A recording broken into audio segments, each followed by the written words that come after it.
Yes, people. What you telling me back again? Friday settings, red talk, KAS. What's good, bro? I think your community's gonna kill me today, bro. Why? Yeah, because the amount of like glazing I was kind of doing for the manager slightly didn't hope. Yeah, bro. It's not just them. I'm gonna kill you too, bro. You know what I'm saying? But it is what it is, bro. You know what I'm saying? But I've been seeing the videos, blood. I've been seeing the videos, the breakdowns, and that. Do you know what I mean? Of the manager, Man, bro. I'm just gonna Bro, say you one was thing, yeah. fighting hard for this guy, bro. You was caping blood now, so Yeah, bro. I'm just gonna say this, and I don't subscribe to Tyrone. Yeah, there's a reason why his name is Ty. Every Ty that comes across on YouTube, there's a little doolally guy on in it. But big up all the Tyres though, innit? But yeah, man. I think I can make it known to the Rants community. Rants himself. Hopefully, you lot are not too harsh on me. I've seen the light. Yeah, I'm here to say apologize for the delusions. I don't mind doing it to my United people, just not the rivals too much in it. They can have a little stuff like, all right, you're cool, you told me, you told me so. But you, man, because you're United, you know, the ones that are like in that favor of him not being around and try to tell me, look, I'm a man about it, man. I'm a man about it. So it is what it is. I have to hold the L. cool. Well then you can start. Yeah, you can start by sharing with us what was the precise moment when you realized that you fucked up, bro. So, all right, this is, if people don't know, I'll tell you now, right? It's just, I said, right, before the whole situation at FA Cup, whatever INEOS decide to do, I'll back the situation. And at that point, it's like someone asked me, what if they back Ten Hag? And I said, I'll support Ten Hag then. Cool, I'll do it. Why not? I said, it's fair to give him a chance. That means no one can give him an excuse if that's the case. If that's the whatever's decided, that's exactly what happened. So I was like, right, cool. Then let's not act like we didn't all get a little bit gassed about some situations, whether it's Fulham or Brighton, we should have beat them. Got a whole new coaching staff, got a few new players that I like as the goals. You know, some of them haven't featured at this moment in time. I thought what I saw against Fulham was a moment saying, okay, cool, you know what? There's something different.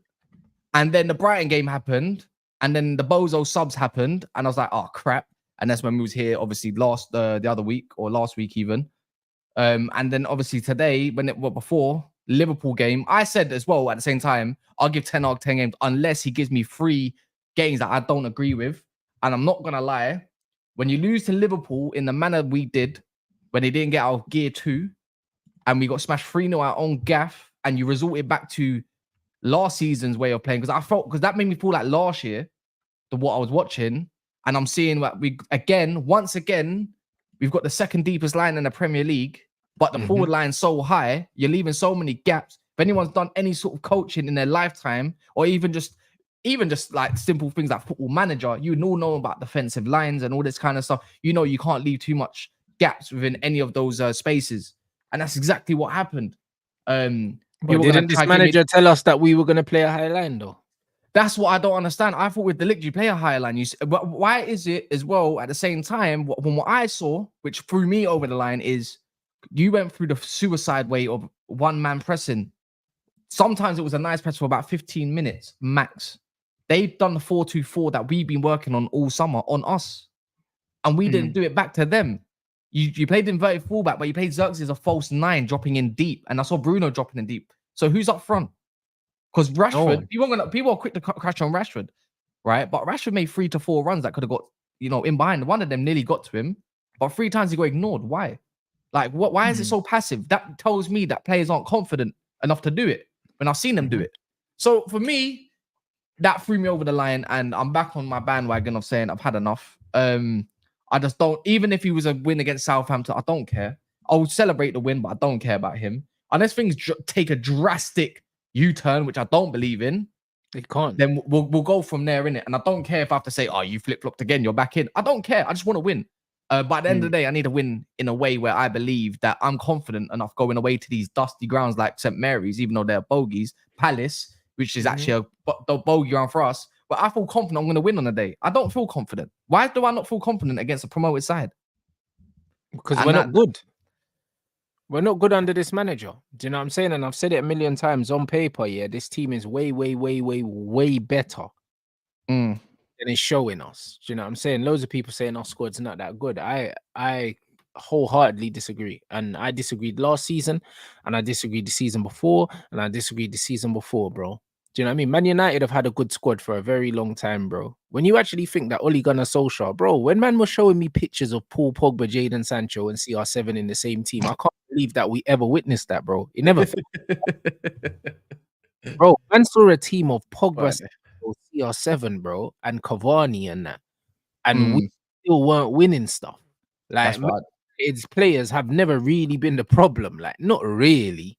Do you know what I'm saying? The problem has been that the wrong manager has always had these players. It's always been a lack of structure. It's never been the players, because as bad as a lot of these players are individually, they're a lot better than the players that are dunking on them, bro. When I saw Burnley come to Old Trafford, yeah, and play us off, Us. yeah, Mm. can't tell me about the players no more, because, bro, no one can't name me none of the Burnley players. They can't Right. name me them, bro. Well, yeah, they're all dust bowl. Not all of them, but a They're few, all a few of kids, them. bro. They're kids. Yeah, they're like their back line consisted of that one I went to Ipswich as well. That O'Shea or whatever his name is, Dusty or Shea, whatever his name is. He crap. They Like were these men kids, are. man. Company had youths in that team. I don't understand, but it's just. I've had enough, man. As much as you, man. You know what, Rants? You've probably been discussing this for the past week, right? And there's only so much you can really talk about when it comes to it. But you know, when you just have to vent your frustrations, it don't matter how many times you say it, you just have to remind yourself. It's like I've had this conversation. I've been absolutely killed by Monts. I've been killed by Daps. Like all these guys, I've had it all week, and it's just like, why is it that I have to go into this window? I mean, this international break being the one that's been dusted. It shouldn't have been me, but it was me. Well, how comes I can't feel confident against Liverpool out of my own gaff? That confidence got shattered. The fans aren't confident. And that says a lot. So there's no one on here that can tell me that they say you got to give it time. How much more time? I don't want to see more time. I don't think I got to take anything. But brother, I was saying this in preseason last season, bro. This is what I was saying. I've seen this manager waste 3 preseasons, you know, bro. 3. No style of play in any of them.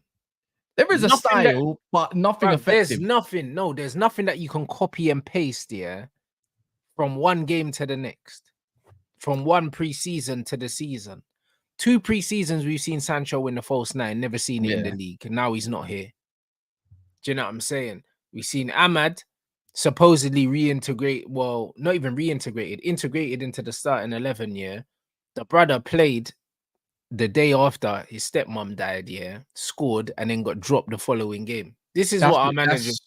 This is what our manager's doing. I said this before the game, yeah. Who was it? I must have been doing a stream on I might have jumped on briefly, maybe Sunday, that Sunday, and I think I was talking to Ty, and we see Ahmad dropped, and I swear on my life, I said, why?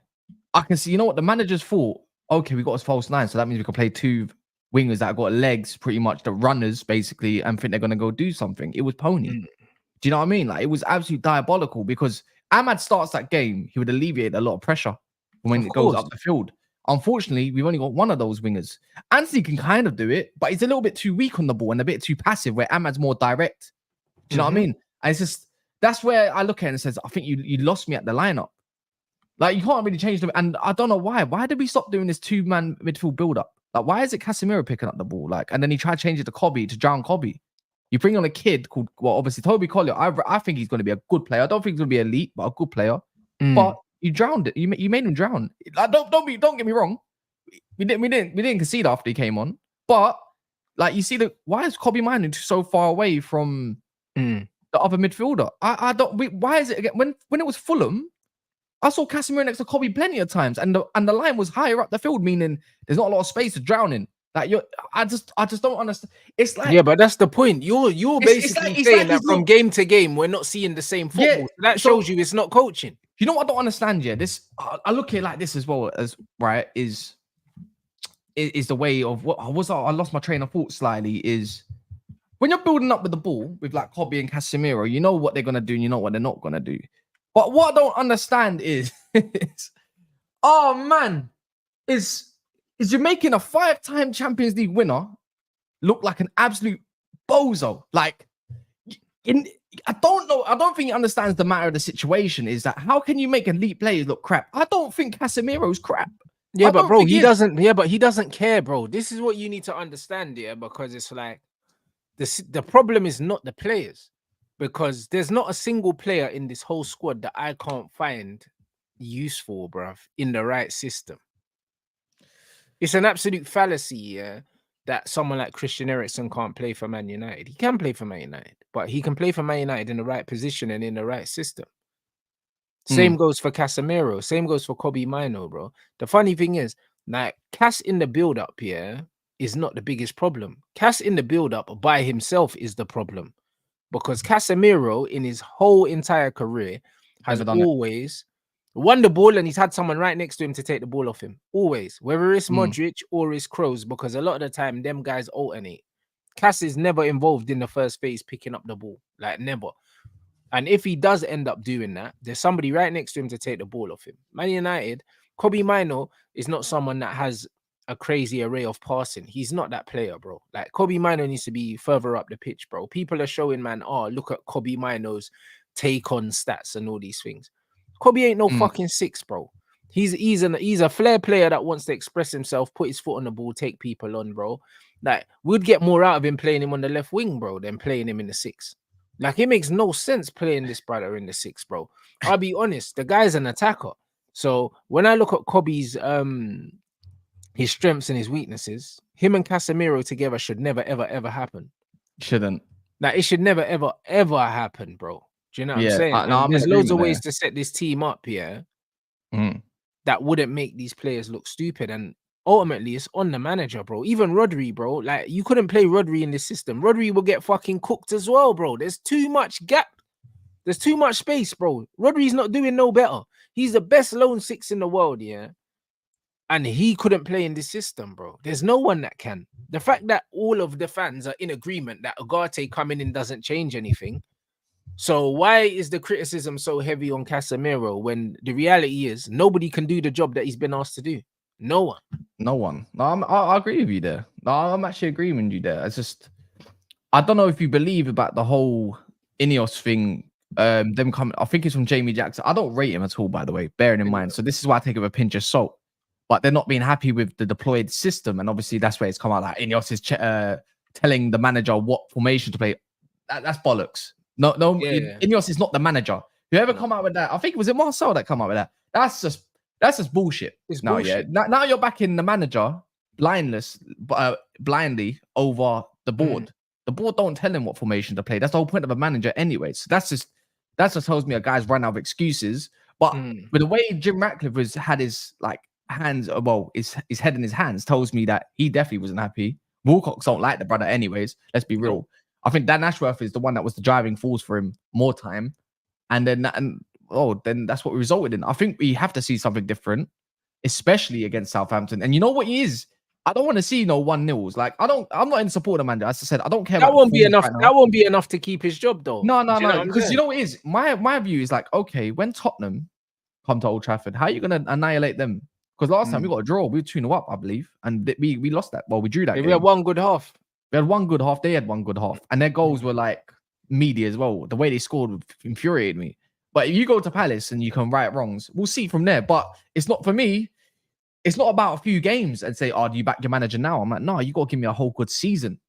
And then I might change my mind and say, "You know what? I was wrong." I don't think anyone. The thing is, I think people get the wrong perception of fans like maybe myself, maybe yourself, or maybe Saeed and that. We need to see something consistent.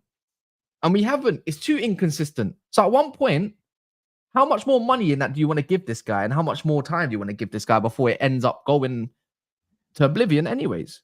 Yeah. Even if it's a consistent season, is it enough? Yeah, but this is why I said, when I was saying I want De Zerbi, loads of people are saying, oh, Rants, what has he won? This, that, and the other. It's not about that, bro. It's not about that, bro. It's never been about that. It's about the football. It's about having a manager that is a good coach that can develop these players, get the best out of these players, and someone that can play progressive football that will ultimately lead to winning things. We have to look at a style of football, that can win trophies. Ten Hag's football can't win no trophies, bro. No one can't tell me that De Zerbi's football can't win trophies. Motta's football can't win trophies. This football can win trophies, bro. However, they need the right players and they need the right backing. When I look at Ten Hag, it don't matter how much money you give this guy. He's not winning any major trophies. He's not. He's incompetent, bro. I think everyone can see that. I think that, I'll be completely honest, I think INEOS know he's incompetent. I think they know. I think they've always known. Because you do not publicly humiliate this guy, if you were going to keep him. Like, bro, the way they treated him, bruv, as a man, if you treat a girl like that, it's like the equivalent of being with a girl and you're telling her that, yo, I'm going out and dating other things, bro. I'm looking for your replacement, bro. Like, any girl with any self-respect would leave. You know them ones. Like, that's crazy. And then the thing you had lined up, it fell through, so now I'm back. Like, bro, like, any girl that's gonna stay with you after that ain't got no self-respect, bro. Do you know what I'm saying? Like, INEOS openly let man know that I'm advertising your job to other people, bro, and we're not communicating. They didn't speak to him for 3 months. The brother only stayed because he was under contract and he wanted his money. That was it. I saw that as well. Yeah, that was it, bro. So what you need to understand is they already understood that he wasn't the guy. The only reason why he's still there is because the two managers that they did want, Tuchel and De Zerbi, they couldn't come to an agreement, bro. Like, today, I read something about Tuchel pretty much saying that he doesn't know about people from outside kind of having the power that he's had, and that's not how he likes to work, kind of thing. And De Zerbi's was pretty similar. It wasn't nothing to do with no money. Do you know what I mean? These men just want power that they're not going to get at Man United, bro. And I don't believe in giving managers power no more. I don't believe in managers anymore, bro. I believe everyone should be head coaches. I don't believe in managers, bro, because I believe that you have to future-proof your team, bro, and you can't give coaches too much say on who comes in and who doesn't come in, because, bro, you don't know how long they're going to be there. You're right. That's what the question is what's obviously it's not up to us who INEOS go and get, like, or it's just the question is, what I'm thinking is who else out there who else would we take right now that's available? Because I don't know if I'm in mad favor of Tuchel. Would I bring him? Yeah, but I don't think Tuchel wins us no league. I don't think he's a good league manager anyway. I think he can win us the league. I don't want him. I don't want him though. I don't want him because he can't win the league. All these young ballers that we like so much, you don't like playing young bucks. That's the thing. You don't like doing. They don't like developing as it goes. That's just not his way of doing things. And that's that's why he hasn't played good football. Let's be real, yeah. He ain't played good football since PSG. Dortmund. I would say since PSG, roughly. Even right? PSG, I didn't think that was great, bro. I like what he did with Marquinhos before he kept always getting injured, innit? I liked what he was doing with him. That's when the whole 3-2 kind of thing was going on, yada yada yada. And also Dortmund. Chelsea was a bit too. He had at one point he had Pep's number, but his game was a little bit too more positional. That's why I was looking for a striker. But the striker that he wanted wasn't the one that he preferred. Cool, whatever. I don't think I'd like Tuchel in it. But then I look around, I'm thinking, what else is available right now that could push us to the next step? Who can actually develop us a good enough style of play that's effective in most games? At least a foundation. I'm kind of. I think it should have been De Zerbi, bro. It should have been. I think there's a howl. I think that was a howler. It was an epic howler because he was there, bro. You know, like that. Yeah, there was some compensation that needed to be paid, but he was right there. Do you understand what I'm saying? Like, gone free. No money needed. No compensation. Nothing. I don't believe. There's one man though. I think I would like for us to tempt. That I don't think got back the way he liked in the summer. Ange Postecoglou. Facts. That's exactly what I said. He's the manager that we need to go get. I think he speaks a good game. I think he can talk that game he does at Tottenham at Man United because it's more backed up and there's history behind us more than them. And I think we'll give him what he wants in more time. And I don't think he's going to argue with the. I think he's just a guy most people get along with, isn't it? That's the character I believe that I feel I get from him when he talks to the what's it called, in it, the press and whatnot. I think we need to go tempt him. I think he fits the culture at the club. He wants to win. Do you know what I'm saying? He's won everywhere he's gone, by the way. You don't go Tottenham. Do you know what I'm saying? He's won everywhere he's gone. You So, don't go Tottenham if you want to win, though. Like he said, in my second season, I usually win things, and he said that he believes in himself. I like his fearlessness as a manager. Do you know what I'm saying? The way he plays, the way he's stubborn with his philosophy, all these things, bro. I think he's a perfect manager for Man United. I see loads of Tottenham fans complaining about him, and to be honest, they don't deserve him, bro. yeah. You know what I'm saying? They don't deserve him because they're not a team of the level to deserve a manager like Ange. Like Ange is an elite coach. He's an elite coach. That's what he is. He's shown with what he's done with Tottenham, yeah, with the dead ballers that he's had at his disposal, especially in attack, yeah. What he can do, bro. Like if he came into this squad the way it is right now, and we backed him, yeah, in one summer window and got him some proper attackers. I think we got I think we've already got players that he would like right now. The only one I would suggest that he wouldn't really like that is actually maybe Lisandro, because the way he plays this high line and whatever. But I think he could develop a different way. Yeah, but then no, I don't think you play a different way. You just play Lisandro. You play Lisandro as a left back. No, I don't. Oh, what more? The thing that what I told you. You have to play him as you have to play him as a left back, bro. He couldn't play centre back in the system. He'll get eaten, bro. But we got no other players to do it. The only one I can think is Euro. You just play Euro. Euro and Delict. Yeah, you just play Euro. He likes left footers on the left side. I think Lisandro, you would have to play with him at the time. But I mean, look, this is but ultimately, Lisandro gets phased out 100%. I like Delict. I'm not gonna lie. I don't know how people get onto him. He's a front foot defender in that game. He just got killed. He just got killed. I don't think anyone that's getting onto Delict, yeah, they've got preconceived, kind of biases, bro. I think he's quality, bro. You got the fullbacks for it. Has to play. I don't know. Ange is a weird one because his fullbacks don't play up. They don't play that high, bro. They don't, innit? They don't play like how Porro goes. Yeah, but Porro though. He does his own thing, innit? But like Poch used to play with his fullbacks providing the width. Do you know what I'm saying? If you look at the way Ange plays, his wingers do wing stuff. You know them ones, like they make the pitch wide. Do you know what I'm saying? So they don't rely on overlapping fullbacks. If anything, that they probably underlap. So like I think Lisandro could play left back, maybe. Do you know what I'm saying? I hear you. They kind of invert and play in it, but he needs quick centre backs to play the way he plays. That's why this club probably wants Brand. That's why they're probably looking at Brandfoy, innit? Maybe, but I think you can't play Brandfoy and Delict in the same team. They're too robust. No, I think you can, bro. I think Brandfoy. I said it already. His profile's perfect for modern football. That's why I was in favor. You know, it is. I think you need someone that's a little bit more like Euro, a little bit more nimble on their feet. You know what I mean? A bit more agile. Like the agility wise, I don't like the agility of Delict and Brandfoy being in the same team. Can they do a job? Absolutely. Do I think it's top level? I don't think it would be. Yeah, but if you've got a good screening defensive midfielder, I don't think that really matters, bro. I'll be honest, man, because most centre backs are not agile anyway, bro. Most of them turn like fucking. You know what I mean? But that's why I like Euro. Euro don't turn like a bus. That's one thing I like about him. But that's maybe why. That's probably why his foot got busted. Yeah, but Euro don't have a typical centre back build. He's mad, kind of skinny. Like he doesn't look like when Fernandes came through the door first time. Yeah, he don't look sturdy in it. But like that's why he's agile like that. Yeah, Euro and Brandfoy is a good partnership on paper. Remember, I remind that on paper. Does it work? I don't know. But remember, Brandfoy is like 6'6", bro. He's a giant. Yeah, he's a monster, bro. And the thing is, he's quick for his height. He can play with both feet. He's good in the air. Like, bro, like he's got a good profile. He's not an absolute world beater, but his profile ticks loads of boxes, innit?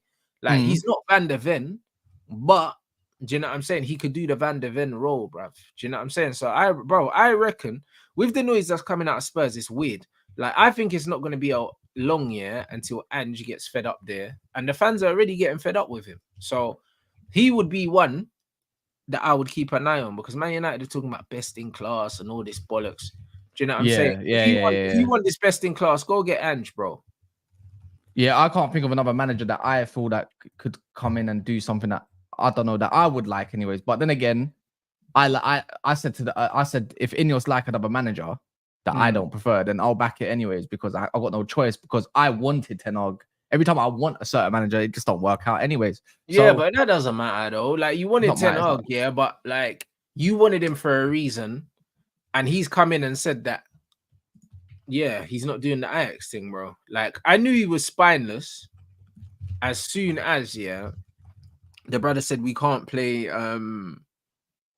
we can't play the Ajax way. So it's like, why are you fucking here, bro? And this is, guys, this is exactly why I tell you, yeah, don't do no extravagant first dates, blood, because it's like, bro, like, you're showing the girl like this is the life that she's gonna get with you, blood. If you don't plan to keep that shit up, don't do it in the first place, because she's gonna be like, yo, this is what got you here. So like, what, now you got me, like, you can't do this no more. And this is what it is, bro. Start as you mean to go on. And this is exactly what it is, bro. This bro used the Ajax football to get in the door, and now he's doing something else, bro. This shit ain't gonna work out, my G. You know what I mean? It's not gonna work out. And this is the problem. This is the problem, bro. You have to do what got you here. Yeah, you're killing me, bro. It's the truth, of these analogies, like. Yeah, but this is why I tell man all the time, bro. And this is why you go on dates, man. Take a coffee shop or something. You know why? Because I drink coffee every day, bro. You know you're gonna get coffee with me for the rest of your life, so we're good. You know them ones. You know I like coffee, blood. Man, I'm not gonna be taking you theater. I don't like the theater. Bear man be doing the most. And then all of a sudden, when she wants to go theater again, you've already got her, blood, and she's annoying and that. You don't want to go theater no more, blood. Them ones. Yeah, you bro. know, Man, them do the most too early, bro. Don't do the most, bro.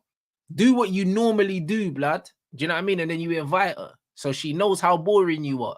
Because most men don't like doing these things. I don't want to talk too much. All right, yeah, you're right. You're right. This is it.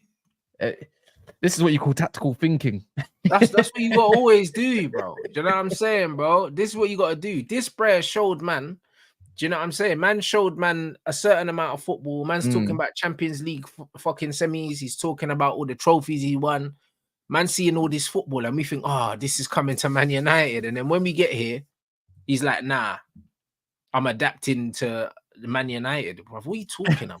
Do you know what I mean? He was like, oh, we studied the history of the club and all these. Bro, fuck the history of the club. We brought you here to play the football that got you here, bro. And he hasn't done that, bro. And the funny thing is, when he has tried to play the Ajax way, it hasn't worked. It hasn't worked because it doesn't work in this league, bro. Because that football only works when you're at a team that has more money than everyone else, has better players than everyone else, yeah, and it's not a competitive league. That football works in the Netherlands, yeah, because the standard of the league is so low, yeah, that he's going to control most of the games because he doesn't play controlling football. But because his players are so better than everyone else, he controls the games. That's why it shocked us in especially in the second year anyways, right? Is why have you not gone for the technicians that you had at Ajax? That's what sold us. Why'd you go for Mount? Like, you brought in Onana just to play long ball. What's the point? Go get yourself. What's the point of getting there if you just play long ball? Like, you're not alleviating no pressure. This is what I don't get onto Onana at the moment because I just don't think he's being utilized to his strengths in the modern day of goalkeeping. Is he the best shot stopper in the world? On his day, yeah, he can be, but is he the greatest? No, not really. I don't think he's the greatest goalie. Actually, I think he's at risk of getting sold next summer. But did he have Ajax balling though? Brother, them man surrendered. No. Even in the Champions League, 3 goals. You know what it is? No. That's why I say he's probably at risk, in my opinion, of getting chopped and changed next summer, maybe, depending on how it goes. I like his mentality. At Inter Milan, he wasn't all that. But the thing he done so great for Inzaghi is the alleviating the pressure when they're getting pressed in the Champions League and in the league. So it's just, why don't we utilize that? Why do I always see this guy going long, bro? I just don't understand why you don't use players to their strengths. What made you think last year that you're going to play Casemiro in the same role for him to drown? Now you got his wife. But the thing is, people were talking about Casemiro's legs being gone because he played KAS in the same system. And he's gone into the new season, playing KAS in the same position again. But I don't understand. You know, when he played at Ajax, he had before he got sold, there was Gravenberch, and he used to have Alvarez, I believe. And then it was but they had De Jong before that. Yeah. But Gravenberch didn't really venture up the pitch so high. Like, he was just a playmaker. Do you know what I mean? Like, he used to just drop deep and do the playmaking. Alvarez actually used to play like just destroy everything and win the ball back. I just think, why is that not the case with us? Why is Kobbie in a 10 and Bruno doing whatever he pleases? You know, but the problem is Bruno doesn't help anyone's system though, because he just leaves holes everywhere. like to feed into the Man United positive crew sometimes. That I wouldn't call it the positive crew. I'll call it the delusional crew. Yeah, in the chat sometimes, isn't it? Like, let me read it quick. Yeah, he said this. Give me, just bear with me.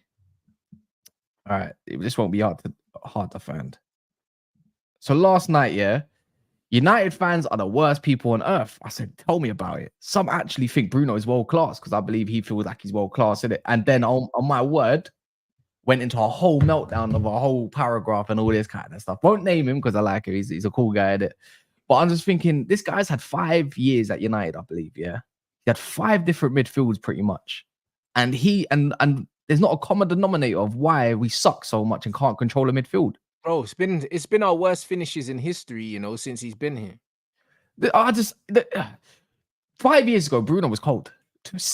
4 years ago, Bruno was cold. He had Pogba there. He actually could do whatever he wanted to. Yeah, like pretty much. He was good. But the brother's regressing. We've overused him. He doesn't really contribute much as people think just because he got a few GA. Even though when I hear, but he's been your best signing, you know, he's had lots of goals and assists and all this kind of stuff, yada, yada, yada. I was like, yeah, but what have we won? Do I give a shit what he's done, how many goals he scored? Look how many goals Harry Kane scored. Wouldn't that win them? Nothing. Yeah, but the thing is, yeah, like Bruno is trash, bro. And I've been calling out Bruno since the first season he came to the football club. He's not good. He's never been good, bro. And the problem is, yeah, the perception around Bruno, yeah, comes from hope more than anything, bro. Like, he's awful, bro. And like, even though GA thing is overstated, his GA ain't that good, mate. If you actually look at it, it's not that good, bro. Like, to think, yeah, someone dashed me the stats, bro. His first season, he scored fucking 9 penalties. Half his goals were penalties, bro. I think he scored 18 goals or something. 2-yard assists. Yeah, bro. And these little shit assists, bro. Bruno's a fraud, bro. He's always been a fraud, bro. And the funny thing is, they used Bruno Fernandes, yeah, as a stick to beat Pogba with, yeah, when he first came in, he's got worse stats. And he's got worse stats than Pogba. And Pogba was playing, yeah, in the 6th, bro. I don't understand. Look, I can't tell you I can't put into how many words how much I dislike this player. I think he's a good player, just not in the right team. I don't think he's a good player. I think he's not in the right team, and I don't think he's all that in general, innit? I don't think he's a good player. Like, I genuinely can't. I can't tell you anything that he does consistently well, apart from run. Stat pads. Yeah, but bro, not really, because his stats aren't that good. I'm telling you now, yeah. Our best midfield right now is not right now, yeah. If everyone was fit, our best midfield, yeah, is actually for the performance of our overall team. I don't think it does enough though. I think our most is Bruno Mount. No, not Bruno. Sorry, Kobbie Mount and probably Agate. That's our best pressing team that we can afford right now. Going into the Southampton game, people might not like what I say and say, "Oh, you're Bruno." I don't give a crap what you think of me in it. I'm dropping Bruno. I'm putting Casemiro, Agate next to each other and Kobbie, because that is what I know that's what's going to protect my defense and protect Casemiro. And you know what? It protects Kobbie enough as well when he goes further forward. That's it. I would go with that. That's good. That's for me. That's good physicality in there and enough legs to get around. Bruno's just a headless chicken. And I know he gets scapegoated quite a lot, but you look towards. I don't think he does get scapegoated a lot. He's Man United captain, yeah, and people literally suck him off, bro. Like when you look at his GA, yeah, new deal, bro. Bro, you look at his GA. If you took this guy off set pieces, yeah, his GA is trash, bro. Allow it, bro. Like, come on, his first season, 50% of his goals were penalties. And how many of his assists come from corners and free kicks, bro? If we just put open play GA, yeah, his GA's is poverty numbers, bro. If we're being honest, for what we actually get from him, bro. When you remember that Pogba weren't on set pieces. And he played deeper. Bruno don't win the ball back for us. He just runs around. He don't win the ball, bro. Do you know what I'm saying? Brother, he can't turn on the football. When you pass him the ball, he can't turn on it and create nothing. Bruno hoofs the ball up in the air, doesn't know what he's doing. He's the most overrated player, yeah. The thing is, he's a high risk, high reward type player, and I understand it. But the reward's not high, bro. Look where we finished. No, but I mean, the thing is, he does create a lot, but at the expense of the team as a whole. That's what I don't like. That's why I say for me, course he's a good player. You know what? To get goals and assists in professional football is difficult as it is. Yeah, don't get me wrong. But when it's at the expense of a team performance as a whole, especially when you come up against bigger teams as well, like that are good, you suffer. Like against Liverpool, we suffered, bro. I'm not saying it's his fault, but he's part of the reason. First 2 minutes, 2 minutes, I think it took. And I think who was it? Was it Garnacho or someone? And he fluffed he fluffed all his lines. 3 passes that could have got us in against Liverpool in 15 minutes. And there was one for Xerxes as well that he played and behind him and he took too many touches. Bro, this thing about Bruno creating a lot is a fallacy. It's not true. It's not true. The chances created now is fucking shit, bro. Big chances, apparently big chances created. I know we got the most missed in the league and we should be more clinical. I understand that. But at the same time, I want to see a fucking performance. Sorry. Big chances. I want to see a performance. It doesn't. I want to see a performance. Even that metric is false, because if I take a corner and I cross the ball to you, yeah, and you're in the 6-yard box and it's an overhit cross and you're stretching for it, as soon as you make contact with that cross, whether it's a good cross or not, it's a big chance created based on the fact, yeah, your proximity to the goal, even if the cross wasn't good. So that makes no sense.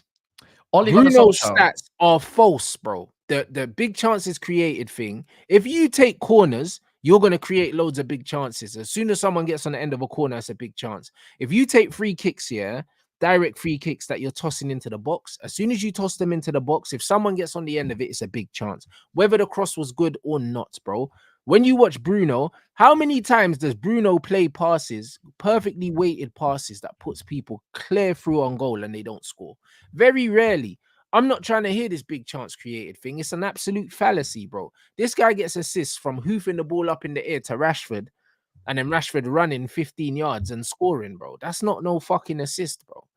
His assists are a fucking joke, bro. That's what they are. Most of his numbers are not real numbers. Most of them are not real numbers. The whole premise that he creates loads of chances for the team is false. He creates more chances for the other team by turning the ball over than he creates for us, bro. He's a negative footballer, bro. That's why the amount of times he loses the ball, yeah, and we end up conceding a counter attack, bro. That's what he is, bro. He's a nothing footballer, bro. And the funny thing is, no top manager in the world would want him. No top manager. He couldn't play for Pep. He couldn't play for De Zerbi and all these other guys, bro. He couldn't, because he'd have to think. He would have to think instead of just hoofing the ball, bro. Do you think any of these top managers, yeah, like the Motters and all that, are going to take this guy just hoofing the ball up? They're not going to fucking have it, bro. Even at international football, all he does is hoof the ball, bro. He had a shit Euros no one's talking about. He had a shit Euro. At least someone like a Mason Mount, as much as I don't like him, yeah, he's more useful, yeah, tactically, to a manager that wants to play a certain style of play. Because I know if I want to play a wing-back system, I can play Mason Mount as a wing-back. Do you know what I'm saying? I could play him as a wing-back. I could play him as a midfielder. I could play him as a winger if I need to, because he's got the positional discipline, yeah, to at least carry out instructions. Yeah. You know what I'm saying? Like, bro, what can Bruno do, bro? He gets on my nerves, man. The sheer thought that I know he's gonna start annoys me. I don't know what more to say about it, man. It's criminal, man. It is criminal. Everyone's got their sort of technicians in their top sides. McAllister, Foden, Erdegaard. Tottenham's got Maddison. We got Bruno.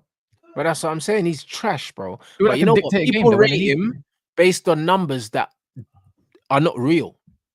And this is why they tried to use that as a measuring stick for why we should have kept McTominay. And I'm like, so what? So what if he scores 7 goals? It's crap. Yeah, that's it. It don't contribute. This is what I'm trying to say, bro. It contributes to what? 8th position. It's nasty, bro. And Man United put him on big money as well, bro. Like when he's on free. I saw it yesterday. He's on 300 base, and the rest is just bonuses, isn't it? Yeah. And I'm thinking, why did you offer him a new contract? But then again, they offered him 1 year, so I'm glad it was just a 1 year extension. That's all it is, and they just up the wages and keeping him happy for the time being. But I hope they look at this. They'll fuck him off within the next 2 seasons. He's gone. I hope they're looking at Angel Gomez back on a free for next year. I hope they're looking at Morgan Gibbs White. They can look at Angel, bro. It's whether Angel would go back there. You know the ones. Like, depends on the manager because he can't play. There's no point getting Angel Gomez if you're going to keep Ten Hag because look at the way you play. There's no chance. He'll drown. Bro, with the right situation, we could get Angel back. We could get Angel back, but do you know what I mean? It's one of them ones where Angel can only play for a proper manager, bro. He can only play for a proper manager because his profile is very, very specific. If you look at the way the England manager uses him, he uses him everywhere. He's actually the deep line playmaker. But that's what he is. But that's what he's the 6. No, but for Lille, we don't play deep line playmaker. He plays further up. No, he plays as an 8 and 10. Yeah, he plays both though. He can play in the 6, he can play in the 8, he can play in the 10. It depends on the system.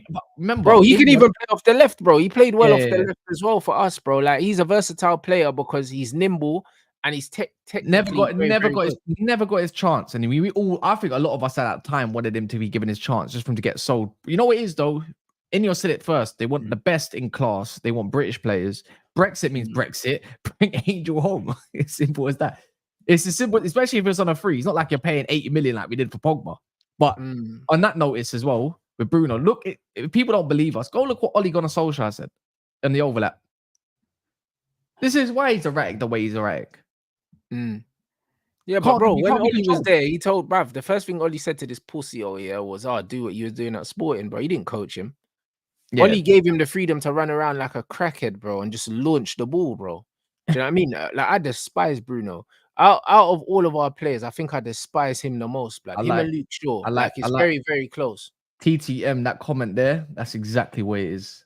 You know what I'm saying? I despise him and Shaw, bro. I despise Luke Shaw. I despise Luke Shaw's existence, not him as a footballer, because as a footballer, I think he's got more qualities than Bruno. You know the ones. I just despise what Luke Shaw symbolizes. I despise the career that he's had because he hasn't been good for Man United. He gets overlooked. Yeah, he's not contributed nothing to this team.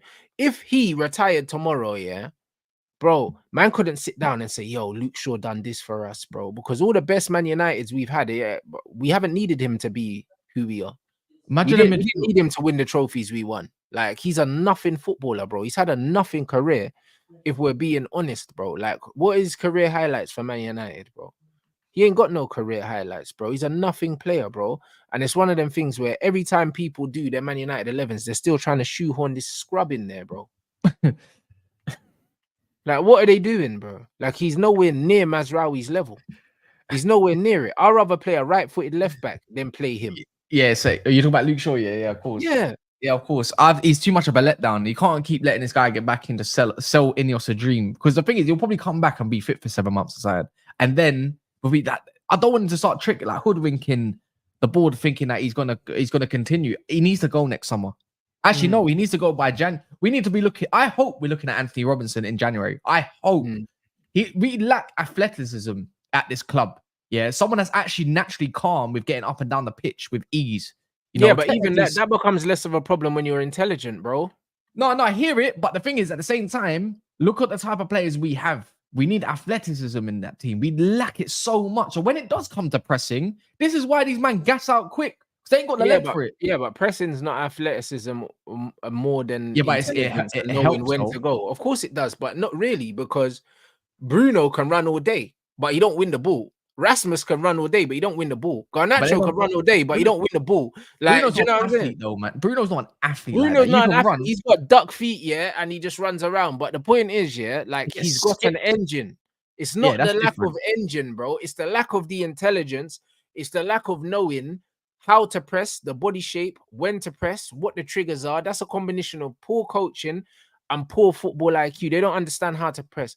Martial, Jaden, players like that, they actually know how to press. They press well. They press the space more time. Yeah, they press the space because that's how you're supposed to press. Yeah. Like, if you run and you press the player, like, most of the time you're not going to win the ball. You press the space, you cut off the passing lane. That's what you're supposed to do. You're supposed to force. Pressing is setting traps. You're supposed to force somebody to make a decision they don't want to make. And this is why the pressing triggers most of the time is if a player's facing their own goal, if they receive the ball and they have a bad touch, if they've got it on their weaker foot, then you pressure them because now you want them to make a decision that they don't want to make, bro. It's not necessarily about winning the ball. You press them so the next person can win the ball.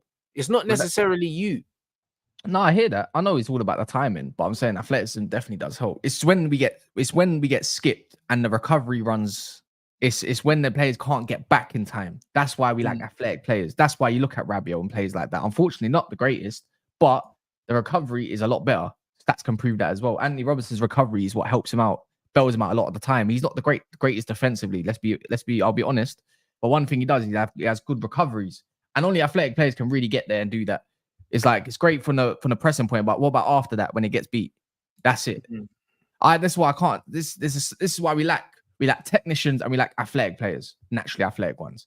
That's the issue, and that's the annoyance of this current squad. But I like what we got going on. De Ligt, for me, a bit more of an athlete. He's strong and he's a brick house. Don't get me wrong, not agile enough though. You know, Agate I would say he's naturally athletic. Technically, he's sound, but not the greatest. Euro's I think he's got all of it personally. And then obviously Mazraoui, definitely a great technician. Actually, you know what? He's an all-round fullback. I can't believe we got him for the price we did. Yeah, it was because of the Palestine stuff. They wanted to get rid of him, bro. Yeah, man. That's what it was. It had nothing to do with football, bro. You know them ones. That was political. Them man trying to get rid of De Ligt. It was nothing to do with football, or else they would have got more. They would have got more for him, bro. Because the thing is, there's not many right backs of his profile. When you're thinking about world football in general, like how many top right backs are there in Europe right now, bro? It's very hard. Right now, it's a lack of a lot of things.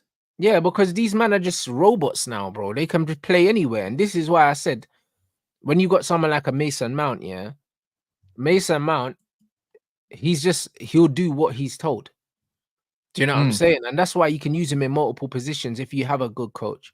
You could use him like a Milner. Obviously, he's not as technical as Milner, but you can use Mount like that because he's got a decent engine and he can follow instructions well enough, bro. That's why if you get a coach, you can use him as a wing back. You could use him as an 8. You could use him as a 10. You could use him as a winger because he's just an athlete with a very basic technical level. And that's all you need a lot of the time now in the modern game. You don't need 11 Mavericks now. Really, now most of these teams only need about two players that can really do something, and the rest of them just need to be functional robots, innit? And that's what Mason Mount is. He's a functional robot. But I'll take a functional robot over an erratic player like Bruno. That's just what it is. An erratic nothing player. Do you know what I'm saying? So when I'm looking at Man United right now, the coach is the main issue, bro. It's the main issue, bro. Changing the coach changes our fortune. When does INEOS change it though? That's the if it comes down to it. Like, I think they change it soon. Surely you can't then go into that Tottenham game. No. I think the Tottenham game is I swear the Tottenham game is the last game before the October international break, right? Let me check it one sec. I think we get another game, I believe. So our next games, yeah, we got 2 away games. We got Southampton away. Then we got Crystal Palace away. Then we've got I believe we got Tottenham at home on the 29th of September. Then we got another game which would be Aston Villa away. Before we got Brentford at home after the break. Wow, Aston Villa away, we're gonna get smoked. Bro, I reckon that I think that's the end of him. Tottenham and Villa will put man over the edge. I think Tottenham be enough to put man over the edge. Yeah, I think he's gone soon. Actually, how about this? If we lose again, I think even if he lost to Southampton, I reckon he's gone. That's how close I think it is. Even if it's a draw, I think he's done. Bro, I genuinely believe, yeah, that Ruud van Nistelrooy was brought in because they knew that they were sacking him this season and they needed an interim. That's what I believe, bro. Because the more I look at it, it's like there's no way that they thought if Ruud does well, if Ruud does well, like you don't give him the job anyway. You don't give him the job anyway. Fuck that. You know what I'm saying? If Ruud does well, you do what Real Madrid done with Zidane, and you just keep him at the club, bro. Do you know what I'm saying? You just keep him at the club. Do you know what I mean? Zidane was assistant under Ancelotti and Mourinho, bro. Like, keep Ruud at the club for 2 to 3 years.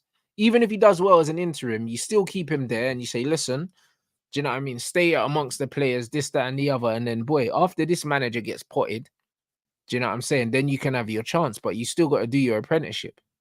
Do you know what I'm saying? And this is what it is, bro. Like, this should be an apprenticeship, bro. This is a big job.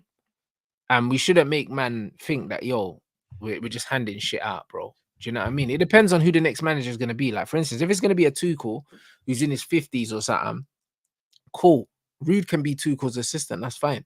Rude's not going to be an assistant to someone like Kieran McKenna, who's younger. I knew he was going to say that because there's some people in favor of that. I'm like, no, surely not. You can't. Rude would not be an assistant to a man that's younger than him. You know what I mean? I can't see that. Just as a man, you know them. As a man, it's like, bro, I ain't going to be assistant to a Donny that's younger than me. People will still scream for Michael Carrick to come. Yeah, but see what I'm saying? Like, Rude ain't going to be no assistant for Carrick. Yeah, like, he's not. He would be a baller too. He would be an assistant to an OG manager, or older manager. Like Zidane will be assistant to Jose and to Carlo. Zidane wouldn't have been an assistant to a man that was younger than him. That would have been crazy. Like, that doesn't make no sense. Do you know what I'm saying? So unless you're going to bring in an older, more experienced manager that he can learn from because he's still doing his apprenticeship. Man like Southgate? That the Southgate thing's never happening, bro. INEOS don't want Southgate. Like the Southgate thing is funny to me because I know that there's not a possibility. As much as I laugh and I joke about it, there's no chance that Southgate gets the job. When Inzaghi is not coming, that guy is just living it up, eating it up. And even if Inzaghi was to come here, theoretically, it wouldn't be till the end of the season. Like, you know what I mean? I think that you give Rude the job up until January, just before the January window. You bring in a new manager, you give him a couple players in January, and then that's it. You don't get Nagelsmann either. Nagelsmann is waiting for the World Cup. There's no way he's giving up that job, the Germany job. I wouldn't say there's no way. I think money talks, bro. Do you know I hear it, but I just feel like he committed, innit? Like he committed himself to the German thing. So I just don't. Doesn't matter, bro. Ashraf committed himself to Newcastle. Also, you talk about isn't he younger than Rude as well? He might be, but bro, if Rude gets upset by that, then that's his business, bro. Nagelsmann's Nagelsmann. You know them ones. Like, I'll be honest. Like, I'll be real. Like, bro, I'm not in the business. I'm not in the business of keeping Ruud van Nistelrooy happy. Like, I'm not. I would like if we could pull off a Nagelsmann, I would be absolutely over the moon, innit? Like, but I just don't see it after the whole because he could have taken the job, like potentially if INEOS approached him. Before the whole Euro stuff or whatever. Maybe that was more of a sticky situation, innit? Because did he sign the contract before the Euros? Yeah, no, yeah, he did just before the Euros. So maybe, when we were getting linked, when we were getting linked to managers. Yeah, maybe if that's the case. I don't see how you turn Man United down, but I'm very interested. I hope they got something lined up in it if the case. I don't want to lose against Southampton. I just don't want to lose. This is the issue, innit? I don't want to lose, but at the same time, I know I just don't believe this manager is going to do much. But I don't know if INEOS will sack him based off the because of wins. I think they do it based on performances. I'm in belief of that anyway. Yeah, it's going to be a performances. It won't be because of wins because like, let's say we've got to scrape over the line. INEOS was saying that Man United need to be playing a certain style of football. They said that there needs to be a certain style of football synonymous with the club. That's what Barada said. So Barada's not necessarily just looking at results. He's looking at the football. And so far, the football's been awful. Do you get what I'm saying? So yeah, would you all right, if there's lack of options or people that we can get, would you take Graham Potter? Because I don't think he's washed.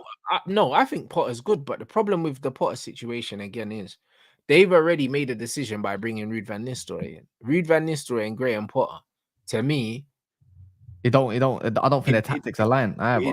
It's not even necessarily the tactics because as a manager, you can always learn something from another manager and you can take that and you can add that to your repertoire as well, bro. So it never really hurts having different philosophies in the same place because then you can take from each other. The thing is, yeah, Ruud van Nistelrooy, you look at him and then you look at the aura that he has and all these other things. He's a Man United legend. He's not gonna sit there and assist Graham Potter, blood. Like that's not gonna happen, bro. Like look at all, like no, like it has to be someone that Ruud has to look up to. I don't think Ruud's looking up to Graham Potter. I think that he probably sees himself on the same level as Potter as a coach, even if he may not be. Do you know what I'm saying? So I believe it needs to be someone that is undisputed better than Ruud van Nistelrooy, yeah. Unless we're getting rid of Ruud. Do you know what I'm saying? And I don't think we should get rid of Rude. I think we should keep him there because you need some sort of continuity at the club. So it's a difficult situation Man United have put themselves in with having Rude there now. Because if it's not Tuchel, then who else can you get that Rude's going to be happy to work with? Because Ten Hag is in his 50s. Now, I mean, Ten Hag's an old man in this football thing, really, and he ain't done nothing at 50. Like Amarim's 39. Like, do you know what I'm saying? Nagelsmann's in his 30s. McKenna's in his 30s. Like, yeah, he must be about like 39. He must be about 30, 38, 39, surely. That's what I mean. He's in his 30s. Ten Hag's an old man, bro, in this football thing, and he ain't really done nothing. So for me, the Dutch. Yeah, it's true. The Dutch don't even. I saw Dutch comments come out about him recently. Was it Ruud Gullit and all them, man? Nah, yeah, bro. Van Basten was cooking him, saying he's disgracing Dutch people, blood. Man said the whole nation, you're killing us. You know, you're embarrassing us. Even Arnie Slot, yeah, is 45, bro. He's not 50. You know them ones. So all these men, like, bro, Ten Hag is an old man, bro. Do you know what I'm saying? How old is Ten Hag? Bro, he's older than Pep Guardiola, bro. 54. Bro, he's an old man, ain't won nothing, and he's old and he's set in his ways. He's 1 year. He's 1 year older than Pep. He's dusted. Old man with no accolades, fam. Like, that's why Man United are going the wrong way. Either Man United need to go with a young progressive manager and give him loads of time, like a Kieran McKenna or Amarim or a Nagelsmann. You go and get a manager like that and you give them, like, you back them solid for 2 to 3 years and you see what happens. Or you go and get a Tommy Tukes, bruv, to come in, who's more experienced, keep Rude by his side, do you know what I mean? And you keep Tuchel there for 18 months to 2 years. And if he doesn't cut the mustard, then you give Rude a shot.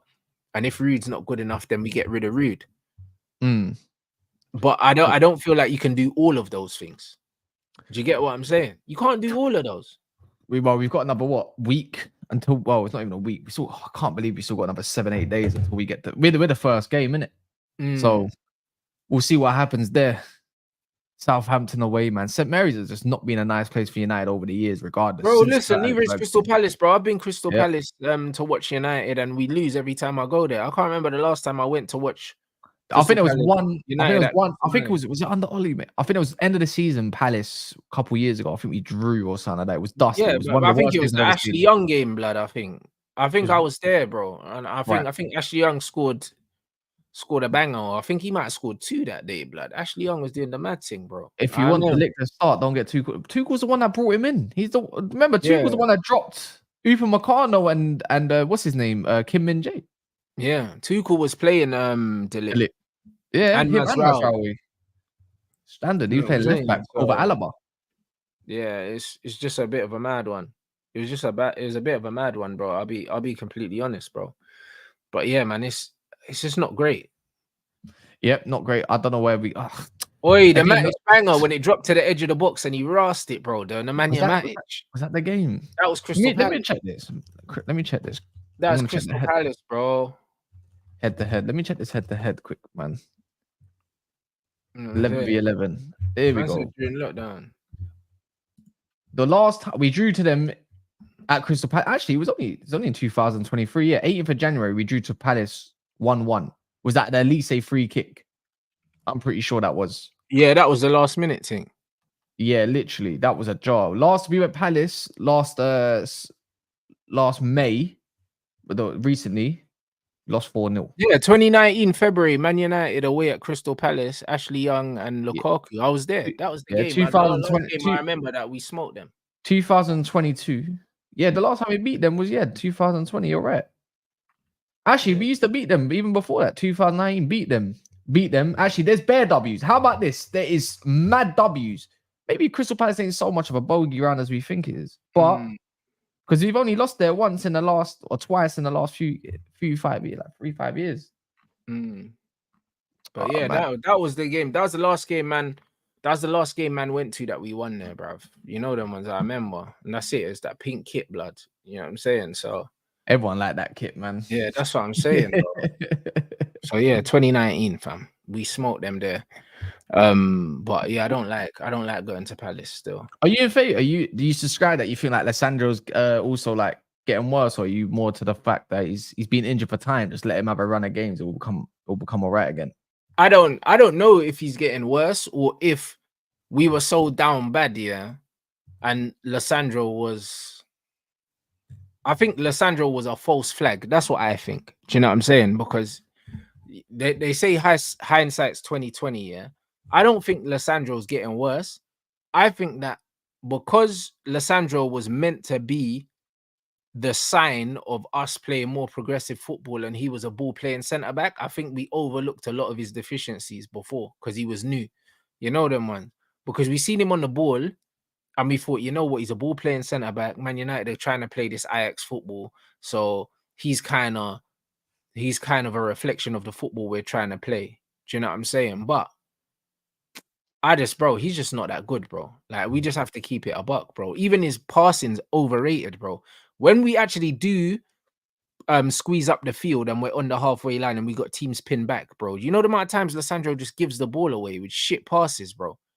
Like, literally, the chance that against Fulham, yeah, that Harry Maguire blocked out the counter attack, it was fucking Lisandro that tried to squeeze a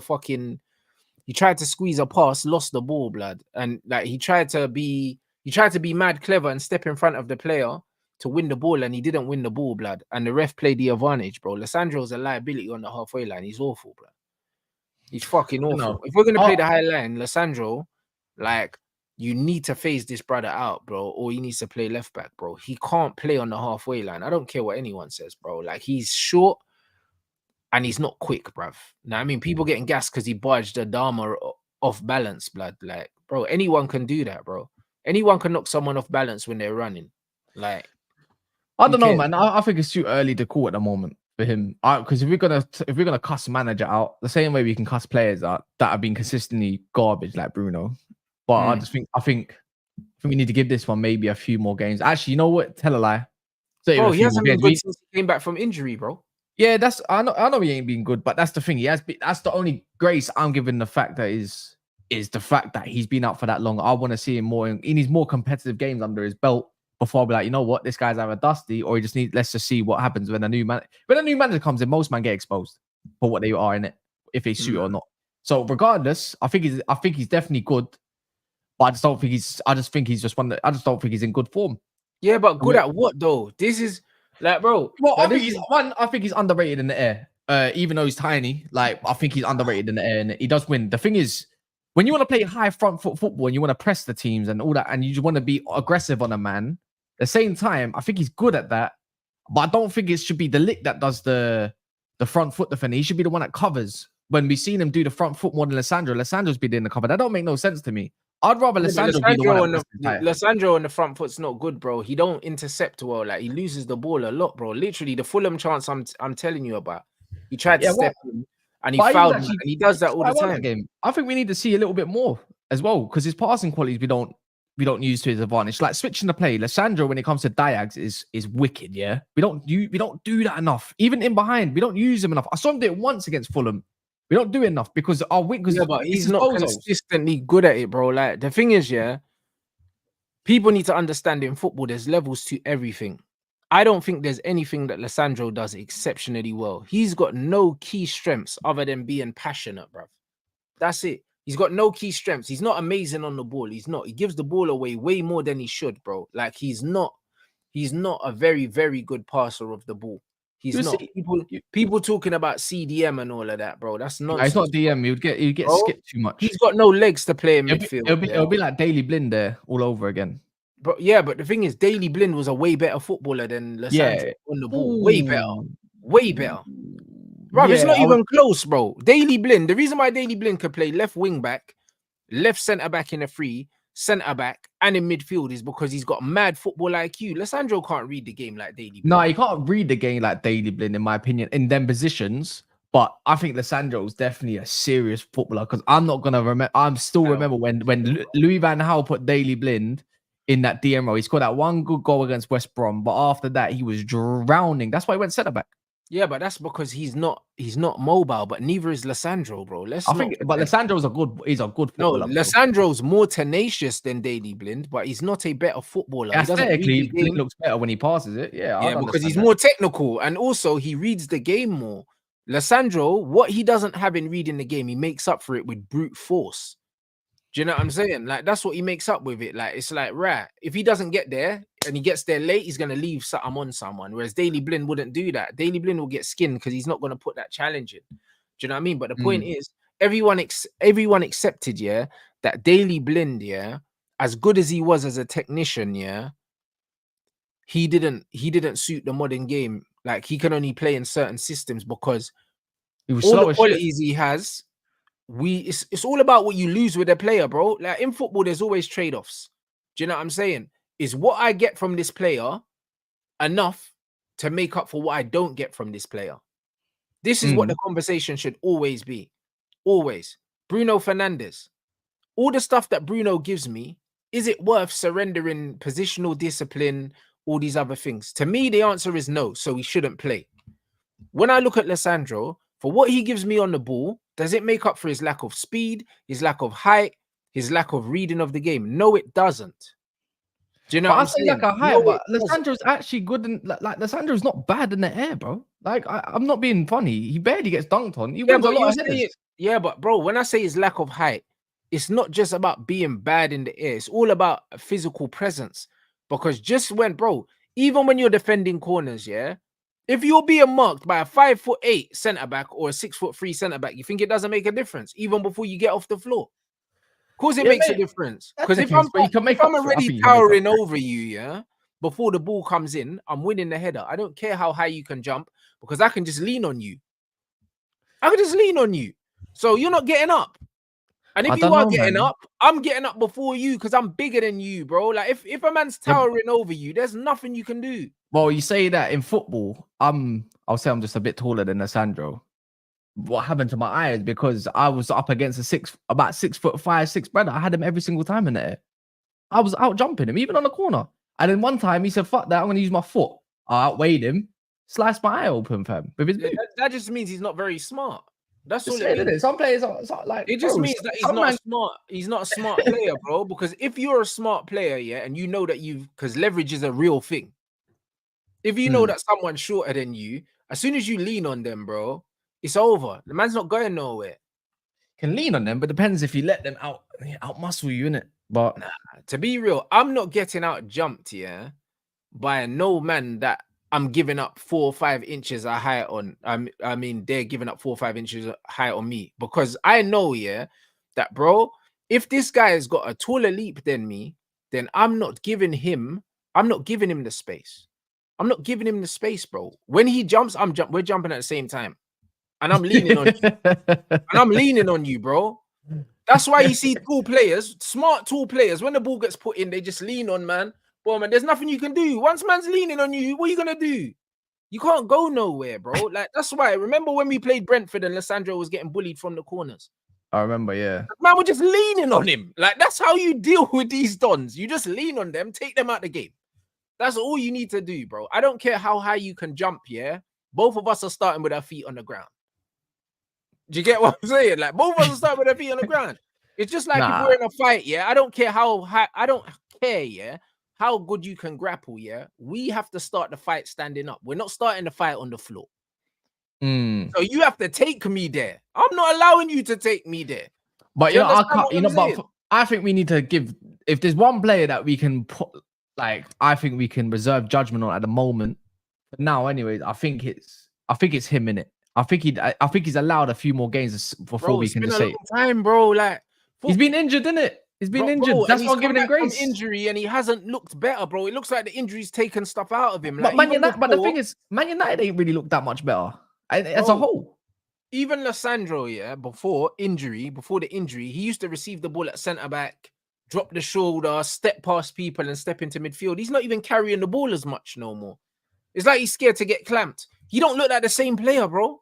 Yeah, but I wouldn't say that Man United's confidence is exhilarating at the moment. I wouldn't say that the system suits anyone at the moment to hide certain deficiencies. It doesn't. But what I'm trying to say to you is, yeah, his profile doesn't suit the progressive football, yeah, that everyone wants to play.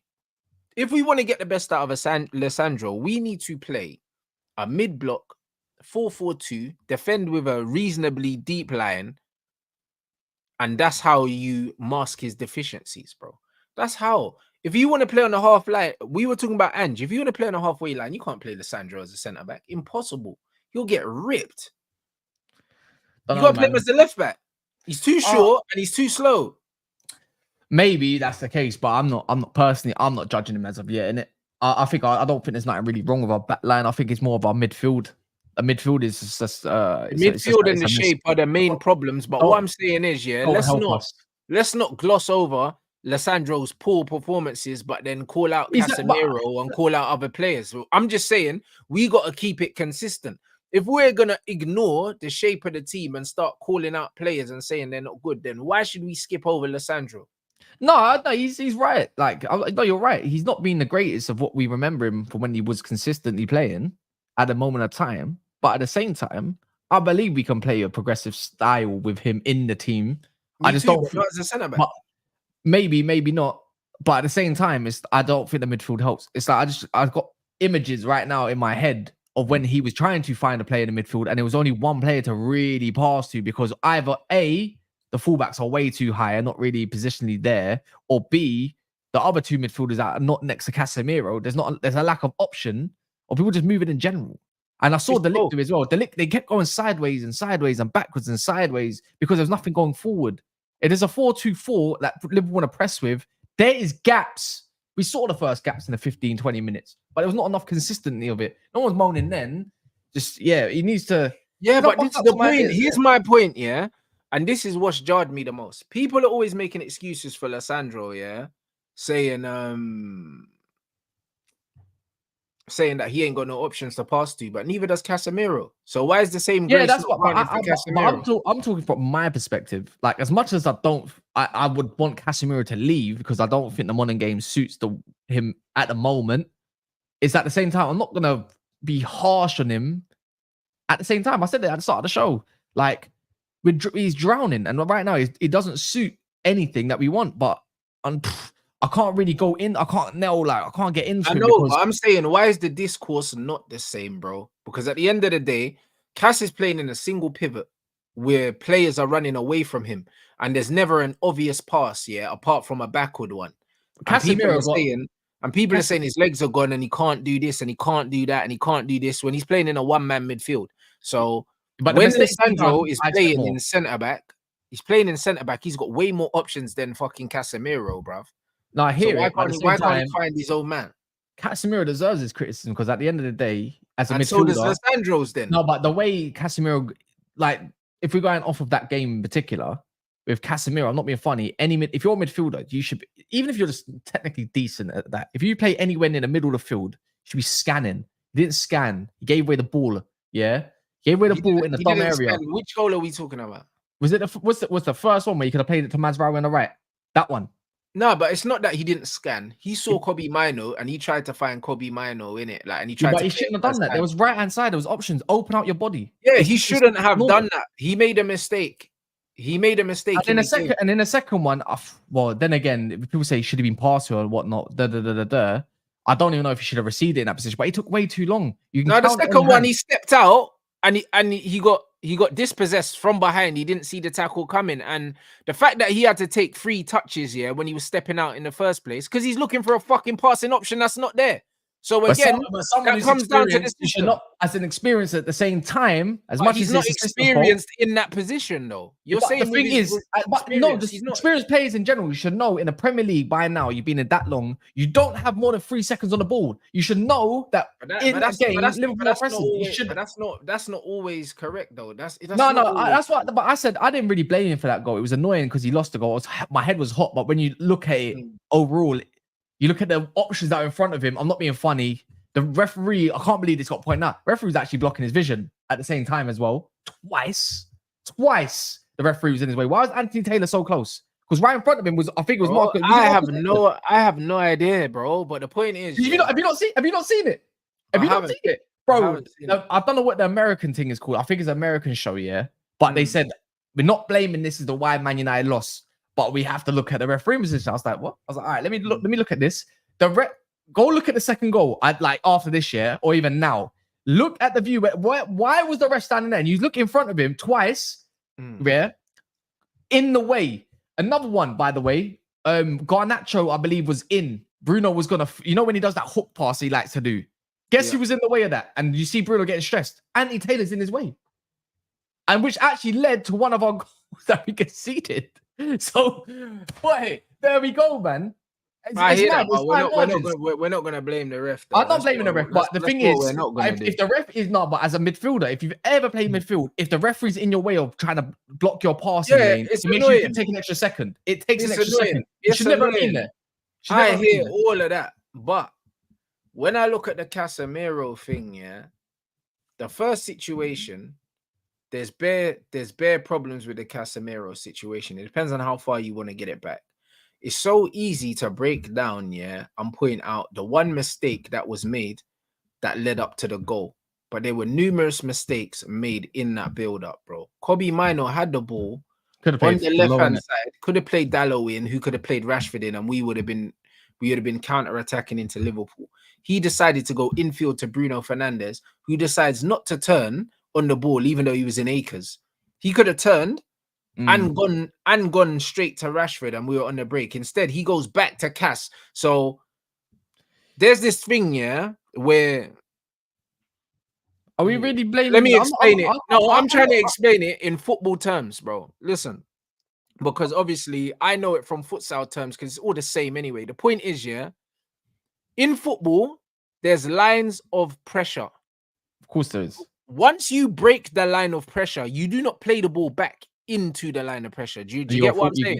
I know what you're talking about. You go forward. This is the way exactly it works. Yeah. So United broke the line of pressure with Kobbie Mainoo, and then he decided, to play the ball through another line of pressure to Bruno, which allows him to get back in shape. Yeah, I know exactly. But Bruno, instead of turning, decides to play the ball back through the line of pressure that the ball came from. So now we're back behind where we've progressed the ball from. The pass from Bruno was stupid because he should have turned on the ball, because Kobbie's broken the line of pressure by playing it inside and forward to you. Oh, I know what you're talking. Yeah, I know what you're talking about now. Do you understand what I'm saying? Yeah, I know. Once you beat the line of pressure in football, you do not play the ball back through that line. You remember when we took the ball, Bruno took it, and on the half turn, he basically went backwards. I know what you're talking about. Yeah. That was the second goal. That was the first goal, and then KAS played the ball to try to play it to Kobbie blind. But before that, Kobbie could have gone to Dalot, and he played the ball. He played the ball into Bruno into midfield, and Bruno doesn't turn. If Bruno turns, there's no one there, and he could have gone into Rashford. But instead of turning, he played the ball back to Casemiro, back from where the ball came from. So the ball went from here to here, back to there. He didn't need to do that. You've beaten the line of pressure with the pass. But even then, he tried to thread. Even then, though, Casemiro tried to thread the ball into a no zone. He could have played it out wide. He tried to play it to Kobbie Mainoo, and Kobbie Mainoo's turning and running away at the same time. And then Liverpool jumped. But the point is, the reason why we lost the ball there is because he played it back into the line of pressure. Then when we play the ball, my man jumps and wins it. Once you beat a line of pressure, you don't go back. We lost the ball because Casemiro was a bozo and didn't open his body up like a normal human, like a normal. I hear what you're saying, but what I'm saying is, it could have been avoided. Oh no! I hear the avoidance, but why we lost that ball, regardless of it going further progressive or not? Well, no, I hear it. This is basic coaching. When you break the line of pressure, you expose what's beyond it, bro. You don't break the line of pressure. No, I hear it, but that's just a mind. That's just negative on the full play in general. It didn't. It could have still been recycled because Mainoo went further forward, or Bruno should have played it backwards. That's a negative on Bruno because he's already a negative player, anyways. In my opinion, it's just that a football player, any professional football player, should not be tunnel vision enough to think they can thread a ball in between two Liverpool players out there, open your body out, and you see my man Mazraoui doing this, like he's looking for a try or something like that, and he's not getting seen. And guess what? That would have also put us into a normal situation because I know Casemiro can hook that ball. He does it all the time. That goal was led. Maybe look, it contributes to why we could have obviously conceded that goal. But at the same time, for me, anyways, that's just down to Casemiro being Casemiro and being an idiot. And not. I hear that. It was a poor. It was a poor. It's poor. It's poor. In general, it's all contributes, whether you like or not, because I believe in that butterfly effect all the time. You know, all the time. If people don't understand that, but everything leads to something in it. It could have been, as you said, I agree with you. It could have been avoided, because that's why progressive play is. That's why it matters. Progression matters. This, the whole point of playing, when you're playing football and you're playing the ball forward, it's all about breaking lines of pressure. That's what it's about, especially with this ping pong football that we play. That's but the whole idea of it, no? That's the whole idea. Exactly. So once you break the line of pressure, you're supposed to go forward. You know, no, I agree. Why are you going backwards? What's the point? But that's why me and you have been, well, technically, we're not even disagreeing with each other. But I'm just saying, what's the point of playing 3-1-6 and overloads if you're gonna go backwards anyways? It's not possession based. It's all about transition based. It's all transition. Yeah, but this is the point. Progressive transition is awful. Like, I don't understand. So then again, you just said it yourself. It will come down to the coaching anyways. Yeah, that's what these men have been told. That's what it comes down to. Because if they had a proper coach, that showed you how to break the lines of pressure, they don't teach you to go back. Because even when you watch the Zerbi and he's doing the third man runs and they're always looking for the third man, they're playing a pass for someone to bounce it off to the third person. They're breaking lines. The third man run, you're breaking the line with a run. You're running this way. The ball goes here, gets bounced off to you, and then you receive it on this end. You break the lines. Once you break that line, you don't then turn and then go back. A bit like Rashford did a couple of situations. You see it in a couple of them when he was running out of man. He didn't want to take him on twice. He goes backwards. It's jarring. We broke lines of pressure there. Exactly, but then he went back and then allowed them to get back, bro. But then that comes. That's for me. A line. When a player rushes, you make them miss and you make them pay, bro. That's and what at the same time, rushing play like Casemiro did, and a lot of our midfield, actually most of our players did. They rushed, and when you start playing backwards and stuff like that in situations, it's a confidence issue as well. It's a mad confidence issue. It's a mad confidence. Yeah, but I think it's a lack of confidence in the system, bro, more than anything. I agree. No, but we're not disagreeing with each other as well. I'm trying to contribute to it. It's a lack of confidence in his team. So when it comes to a top team like Liverpool or a top side, these men overthink it, I think, and they rush it. Like, for some reason, look, anyone go see against Brighton, Brighton, there was moments here where it looked like we were trapped and we played it out from left back and we went further forward and we missed a chance. I think Rashford missed a chance, yeah? That was calm. Fulham in the midfield, even though we looked stuck, we were calm. But as soon as it comes to Liverpool and the pressure of it all, he's not bowled it, bro. I just think that these men are not coached how to play football. And when you leave things down, when you leave things down to a pure instinct, players will always make mistakes, bro. Always. I'll rather that a player makes a mistake trying to do the right thing, but that comes down from coaching. These players are making mistakes doing the wrong thing. Kobbie chose the wrong pass. Bruno chose the wrong pass. Then KAS chose the wrong pass. I'll ask you a question, by the way. Yeah. What do you think Kobbie's best position is? What do you think he is? Is he because there's a conversation? For me, he's a 10. He's not. I think he can play as an advanced 8. In 2, but to me, he's a 10. All of his instincts tell me that he's a 10, bro. Like, he's a street footballer. He likes to get on the ball. He likes to commit people. People are showing you Kobbie's dribbling stats and all these other things. He wants to dribble. He wants to do the flair things, bro. That's what Kobbie is, bro. He's one of them players. Do you trust him back to goal as well? Like when he's got a backup, like absolutely not. I don't trust him. See, this is what. No. I mean, back to goal. Let's say. In the attacking end. Yeah. 100%. I do. See, I don't like 10. I like 4-3-3 in it. I don't like 4-2-3 when it's too rigid for me. I don't like it. You can vary it. You can vary it. Go on. You can vary it however you wish. You can transition to any sort of formation, but I want to play 4-3-3. I like the thought of I like Kobbie personally as an advanced 8 on the left-hand side. See, on the left-hand side there, I think that's his best role. I don't really want him central on the pitch. He can make all the runs he wants to do. You know, he can take on the play he needs to do. We saw against Wolves. That's a good example as well in them areas. He likes to beat players down on the left-hand side. He said he used to be a left winger. How about that? But I think he's an advanced 8 in a 4-3-3. And then I would look towards Agate potentially being as another 8 that could be the legs, maybe, or the DM in the future. But I'd rather have a dictating DM, the one that can create chances. So I think Kobbie's got legs, but I think he gasses out too early. So I don't think he gasses out. I just think that 66 minutes, his intensity drops, but I think because he gets made. But he doesn't play. He doesn't play with no intensity. Like, No, You know what I'm saying? he's good. He's good. He's actually good at pressing and stuff. But Yeah, he's but actually good at pressing. that's But not I don't think. intensity. I don't. Intensity is literally. He's not an explosive player. He's one of these guys that just plays at one speed, bro. Do you know what I mean? Pogba was the same. Like these men just play at one intensity. Like they play at one speed, bro. Like they don't But speed up and slow down. They just This is play why on one rhythm, bro. They're just not I mad. hear it. No, They're I not hear it. mad That's nippy, why bro. you put him up in advanced 8. I think he can contribute defensively, anyways, because I think it's kind of shown easily that he can cut back and do what he needs to do in it. In that version, I would like him as the left advanced 8 in it. But I bro, think that's his even best if he's position. playing, We saw it. We said about Pogba. Where's Pogba's best position? Probably as the advanced 8 on the left. yeah, Let but him go do that Pogba role. was way more athletically gifted than Kobbie Mainoo. Let's not pretend. Yeah. You know what I'm saying? But Like Kobbie is more of a 10 than Pogba because he ain't got the Pogba. I didn't like Pogba back to goal. He ain't got the Paul Pogba 6'3" frame, yeah, to just gallop up the field and that. Kobbie can't close.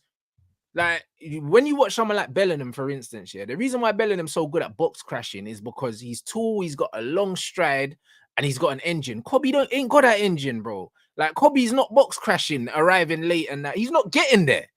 Do you know what I'm saying? So like Pogba will get there. So with Pogba being in the 8, he can get into the box and box crash because he's mobile and more athletic. Kobbie's not that. Kobbie needs to start higher up because he can't eat up the ground that Paul Pogba can eat up, or Jude Bellingham, or any of these other guys. Kobbie's not a runner like that. You have to be fit to be a professional footballer. I know we can't do it. That's why I still look at him as... You know what I'm saying? You have to be fit to be a pro footballer, but you don't have the range of passing that Paul has.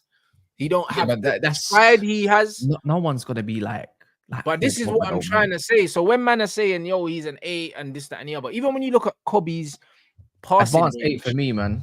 His passing range it's nothing to write home about. Do you know what I'm saying? And the thing is, when you look at someone like a Phil Foden scans better than Kobbie Mainoo. He knows what's around him more. Kobbie needs to be closer to the edge of the box where he can receive the ball, be instinctive, drop the shoulder, go past people, and then shoot. Like, he don't want to be in all that space, bro, like Foden. You don't see Kobbie running into midfield, scan, receive the ball, roll it off, bounce it, get it back. Brother, he's not trying to do that. This player just wants to get the ball and twist people up, bruv. That's what he wants to do, innit? Let's be real. All of Kobbie's best highlights are getting on the ball and cooking people. He wants to be near. He's had some good defensive highlights too, man. He's done a lot of defensive highlights, bro. He always looks tired and uninterested when he's chasing the ball down.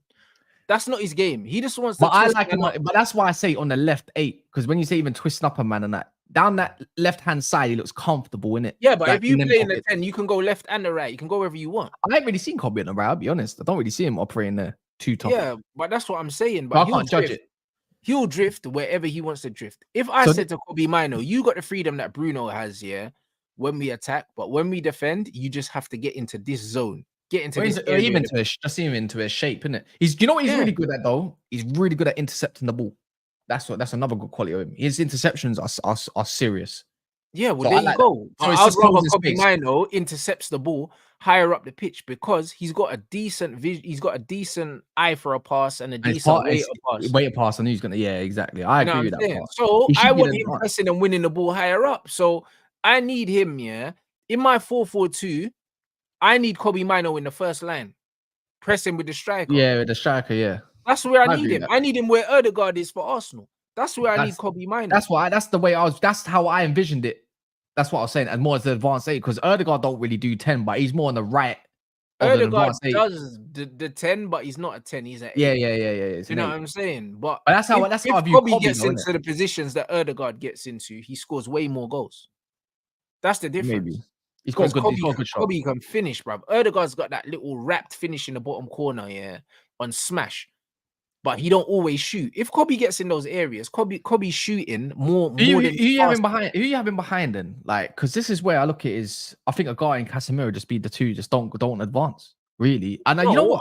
I think Cass and Ugarte is perfect. I would like Casemiro to go further forward as they. Exactly. Not too far because he's actually created. That's the point. And he's a threat. Cass and Ugarte and you let Cass box crash. That's what you do. So when I was getting cooked on Nafia, when I said I want Kobbie, Ugarte, and Casemiro as our midfield 3, they didn't understand. This is how I envision Yeah, it. but By the way, but they don't that's need how to I envision it. understand, bro. Like that's the midfield three I would play. I would play that too. I'm not even Bruno nowhere near my team. And keep Ahmad. I need Bro, man Ahmad are and going on Kobbie. like Cass can't pass. The guy slid Mason Mount, yeah, and Bruno through against Fulham, bro. And both missed. And they both missed. So why am I going on like Cass can't pass, bro? Yeah, Cass just can't pass under pressure. Going forward, if anyone disagrees, again, I think if you just want quick recent revisionism, go look at the Fulham game. Go look at the Fulham game. You can see what Casemiro can do when he goes a bit further forward. Sometimes you might lose it, but that's where you need a higher line and a system to complement that and quickly win the ball back, which we did. The problem is, Cass had first 2 good games, and then he had 1 bad game where everyone was bad, and now everyone's saying he's a geriatric again. This is the beauty of football. This is the beauty of football. You have 1 bad game, and everything you done in pre-season when he was our best player and our captain, and everything you done in the first 2 games, it's gone out the window now. And this is the beauty of these guys, bro.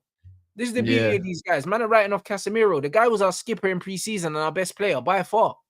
Everyone was like, oh, he's trimmed down. He looks up for it. This, that, and the other. Fulham, he was our man of the match. Do you know what I'm saying? And then all of a sudden now, everyone has a bad game against Liverpool. Now Cass is washed. Let's send him to fucking Turkey.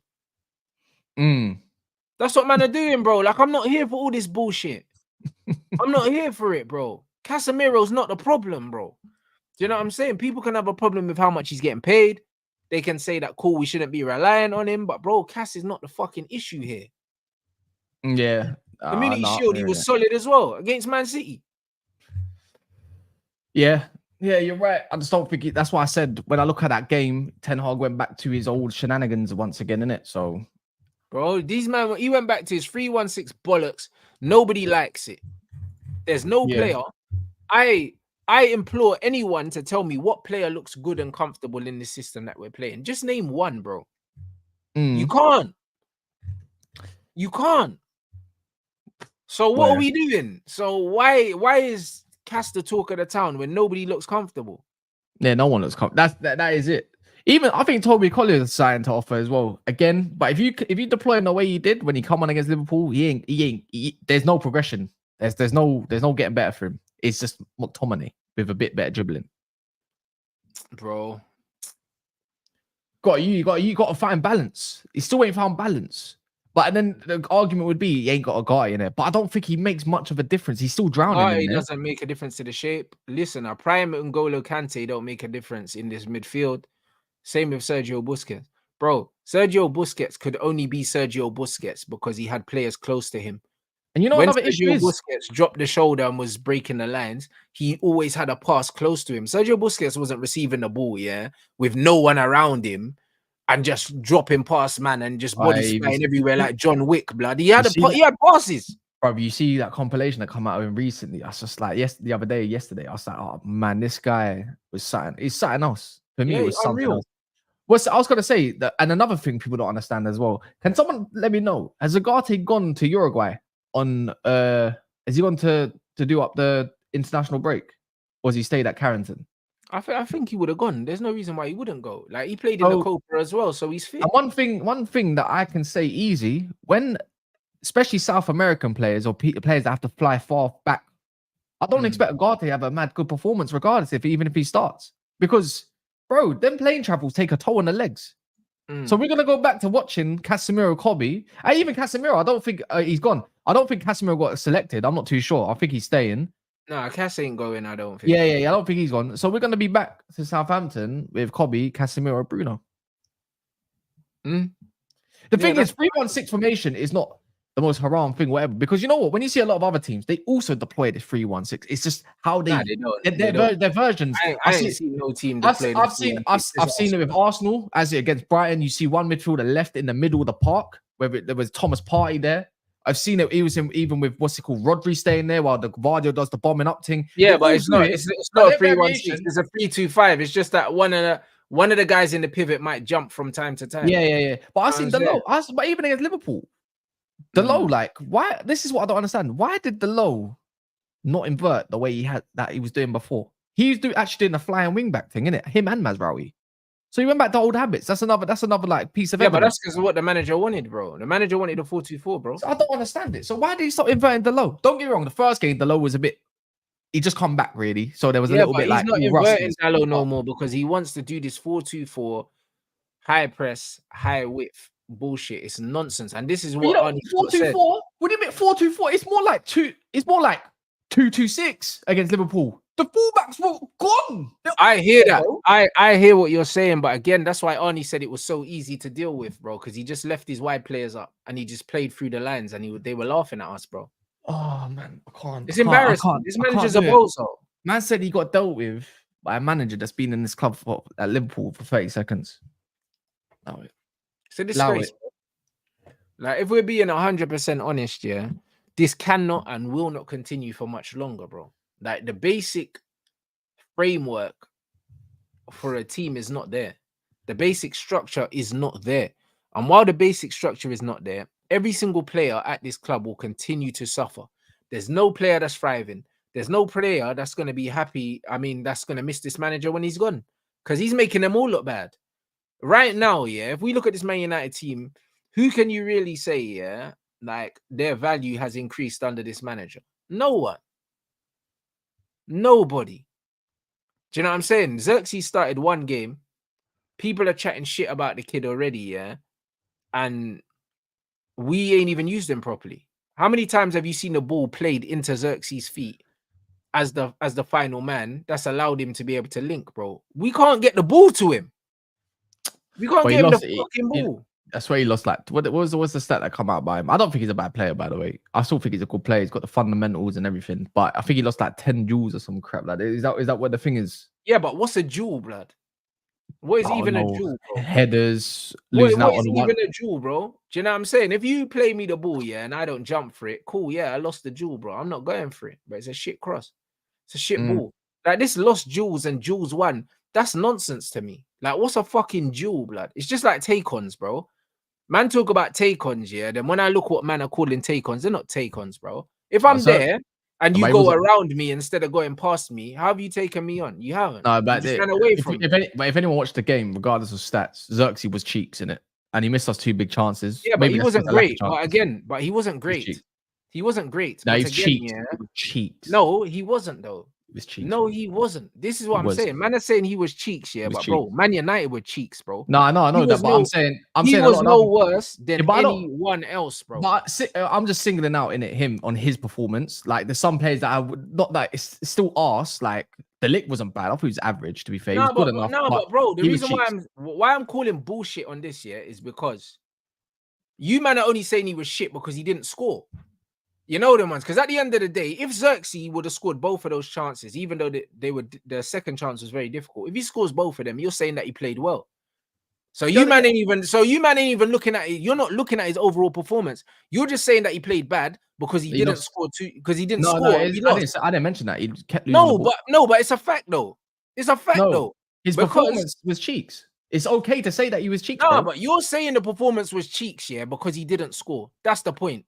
Because Garnacho and Rashford were way worse than Xerxes, bro. Yeah, no, but cheeks. It's like left side, right side of the cheeks. Cheeks, bro. No. All right, how about this? The front three. Garnacho and Rashford were cheeks, bro. All right, let's put it like this, yeah. He never had a good game, yeah, but he still tried to link things and get on the ball, and he tried, but his trying was not good enough. Like I said, you had the left cheek on Rashford, you had the right cheek on Garnacho, and then you had the bum crack, bro. It was cheeks. It was crap all up front. It was dog shit. I don't agree. And then, and then it was the doo-doo, which you got Bruno, but it was just cheeks, bro. But I don't agree. I didn't say he's a crap player, by the way. I think Xerxes. No, I know what you're saying, but I don't agree because I don't agree with how people like to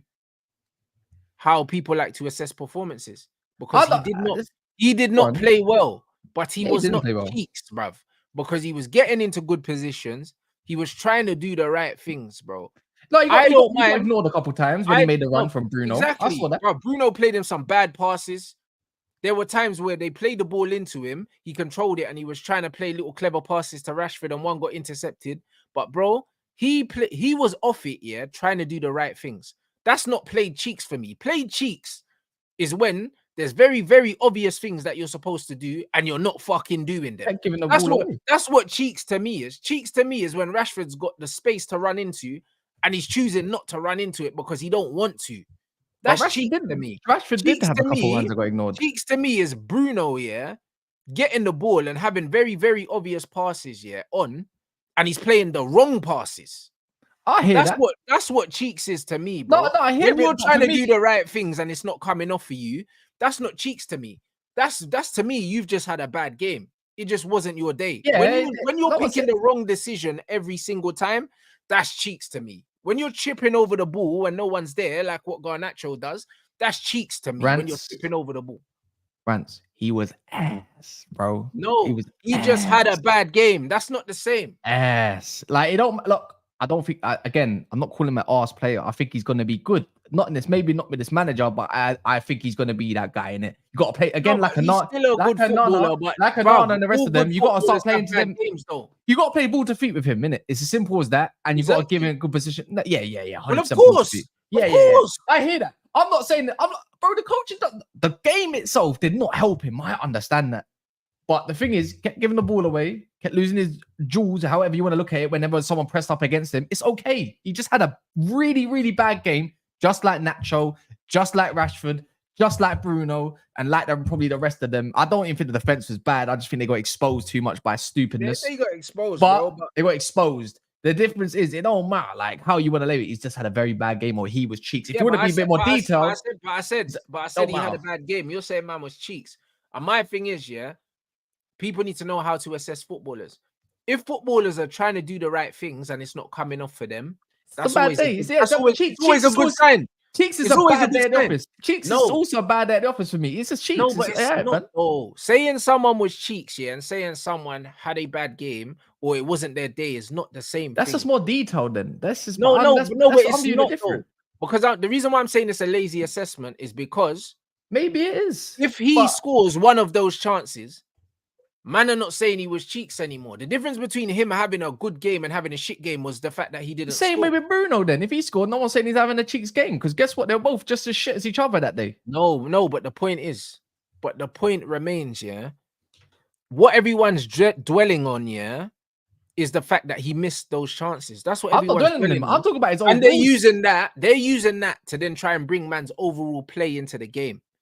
This is what I'm trying to say to you. People are only talking about his overall game because he didn't score. You know what it sounds like, It sounds like I've attacked some of you man's favorite players and you're getting very suspect about it. It's got nothing to do with that, bro. It sounds... What I'm saying is, you're trying to make it out like man's had an absolute stinker. And he did, though. No, he didn't, bro. His link up wasn't good. He kept giving. His link up was not good, really. Overall, his passing, he kept giving it away. We watch Rasmus Hojlund, play worse than that every single game, and no one says he was also cheap. Yeah, we do. Arsenal. No, they don't, bro. Yes, we do. No, they don't. He's been hounded same way, brother. This Brer went 16 Premier League games without a fucking goal.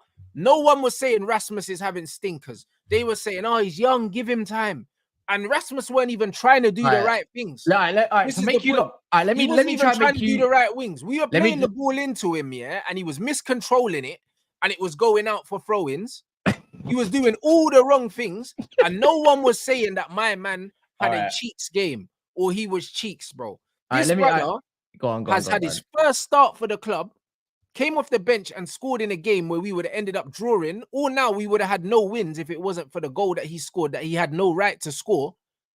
A man are looking at one game where we got absolutely railroaded, by the other team. A man are saying that he was cheeks, bro. He was not cheeks. All right, if it makes you and your chat happy, is cheeks too much of a? Is that too far for you lot? Do you not like that? You rather me to say he just had a bad game? Nothing to do with that. I'm just saying, sensitivity in it. Like, do you rather me to say he had a bad game? My problem is, my problem is people do not analyze all players' performances through the same lens. This is my problem. Look at all players the same, and analyze their performances through the same lens. But they don't do that. They don't do that, bro. It's like there's certain players in this fan base, they're waiting for them to make one mistake so they can run this narrative. It's the same with Casemiro. Casemiro was not worse than Kobbie or Bruno in that game. But all the chat about our midfield has been about Casemiro, bro. When Kobbie and they were also all shit. Kobbie was way worse than KAS, bro. But the difference is the two mistakes that KAS made, glaring mistakes, we paid for it. So all of a sudden, all the talk's on Casemiro. But if we're being honest about performances, so at the end of the day, we lost 3-0. We didn't score a goal. We didn't create nothing. The link up was shit. Everything is, guess what? All ass, bro. You man in the comments, I don't care. Yeah, you man are just sensitive. It's not bias.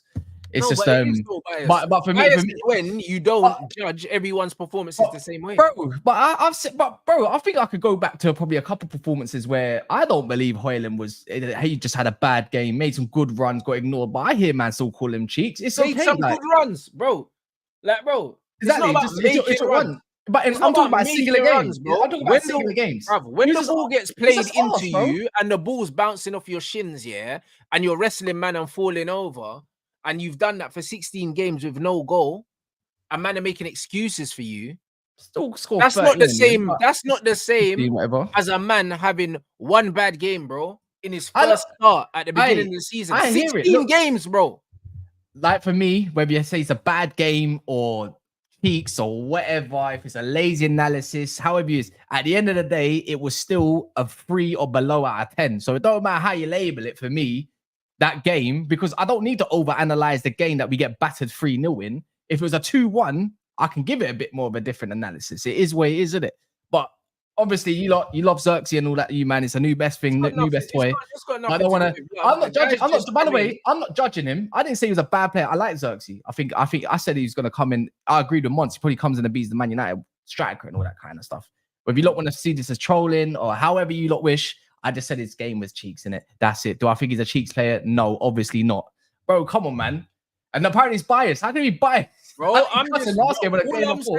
I'm saying to you is, how you judge performances, you need to make sure that they're consistent. Do you know what I'm saying? Because it's so easy, to look at all the bullshit that's going on in. I know it's not his fault. I don't think it's his fault. Guess what? No, but bro, I'm not talking about whose fault it is. It's just like another example, for instance. Ahmad against Brighton, the first half, he was off it. Do you know what I'm saying? He was off it in the first half, but then he scores in the second half. In the first half, man was saying, yo, Ahmad's playing shit. Ahmad's playing shit. He wasn't playing shit. He was just off it, bro. Like the things he was trying, just weren't coming off, but he was still trying the right things. That's not what playing shit is to me. Playing shit is when you're making the wrong decisions and you're doing the wrong things when you're put in certain situations. He wasn't playing shit. He was just having a bad game. And then all of a sudden, second half, he scores and everyone's gassing it like the first half didn't happen. Yeah, because it can happen. Yeah, good players step up. You can have a bad game. Everyone's had a bad game. Well, there you go. But the point is, he didn't have a great game and he scored. And all of a sudden, no one was talking about the fact that he wasn't having a bad game with the same energy that they was having in the first half. The first half, I hear that. This is my point. So you can't just judge a player's performance, based on whether they score or not. If Ahmad doesn't score in that game, man are saying that he had a shit game. Even if the whole game was the same. I've been praising Xerxes, Fulham for the goal. I think he was good against Brighton. His link-ups. To be fair, it was annoying that we didn't get another goal through it. The knee thing. I'm just saying, innit? I'm just judging his performance because it's easy. It was that easy. He was just poor. Bro, it's just a difference of how you want to interpret cheeks and that. I hear it though. Do you know what I'm saying? I hear it, bro. Like you're entitled to your own opinion of how a player played. I'm just saying to you, from how I see it, I would start in that game too. I know, I hear that, but from how I see it, it's not a fair assessment of what actually happened. The same way I don't think the assessment of Casemiro is a fair assessment. I don't think so either, because it's if we want to do the over where we analyze it properly, I'm in agreement with you, bro. If we want to do it, but I'm just calling it for an overall perspective. That's how I'm interpreting it. But if we want to do the same thing about Cas, I'm in agreement with you, bro. If we want to really break it down the way we want to break it down, I don't think there's enough time for that. Then I'm in agreement. I don't think it's because he wasn't worse than Martinez. Of course, I'm in And agreement. Martinez has gone under the radar in How that about game. this? If I Martinez really was want to far do that, worse then than I don't Casemiro. think Xerxes' performance is his fault. I just think he just came to the. I think it was just a welcome to the Premier League against the top side, and in the end, I don't think he got helped either. Garnacho, where was he? Like, I can say this for a lot of players if you want to analyze it, but overall, it's Well, just. there you go. So the fact that we. But this has always been my argument. The fact that we can sit there, yeah, and it's harder to find a player that played well. The problem is the manager and the system. Who played well? Who In that game, you can't give me 3 players that had a good game. Nah, maybe one half good game. It was maybe. the only player that in the first half you could say he had a decent game. Other than that, no one else. So how are we sitting here scolding individuals and saying they were cheeks when overall the whole game was shit? But that's what I'm saying. It was all cheeks. So I just label it cheeks. The whole game was shit. So when we're pointing out players and saying he was cheeks, bro, it's not a fair assessment of the game because the whole thing was shit, bro. This is my argument. What we saying then? No Xerxes slander over here, not for another 10 games. I'm saying that, bro, if Xerxes plays badly, the same way when Ahmad had a bad game, I called it out. Actually, let me ask you a question. Do you think Onana had a bad? Didn't because I see a lot of Onana discourse in it. Do you think he had a bad game? Because I don't see how he's saving any of those goals. Nah, the third one, his positioning was awful, bro. Is that the Salah? Was it the Salah one that he scuffed into the floor, blood? Do you know what I mean? If Onana was in the right position, he saves that, bro. Yeah, do you know what I'm saying? But that one overall goal can't really judge a man. Bro, the thing is with Onana, yeah, the problem I have with the Onana discourse is that there's loads of times where he makes good saves, yeah, that probably we don't expect him to save, yeah, and he keeps us in the game. Fabian Barthez. Yeah, and then when he makes mistakes, it's the aesthetic of the mistakes. The mistakes look so bad that they're almost unforgivable. Yeah, no, I hear that part. I don't think again the same way with Casemiro though. I don't think what's the point of getting a ball playing goalkeeper that alleviates pressure to not use him to his strengths. This is why I don't really want to judge Onana yet because I would like it if we get to play a certain brand where he's more involved, like he was at Inter Milan, like he was at Ajax. You're gonna get shit. As in scuff goals. Actually, it's not really many top goalkeepers around anymore. It's the same way. It's all good with their feet rather than the goalkeeping. That's why I don't judge him harshly too much yet because everything's just changed. Do you know what I mean? Edison's not the greatest shot stopper, but he pulls us some worldies. But guess what they do? They use it to his advantage. Yeah, but the point is, yeah, everyone's only talking about Onana's weaknesses because we're not playing to his strengths, and that's the same as Casemiro. Yeah, same thing.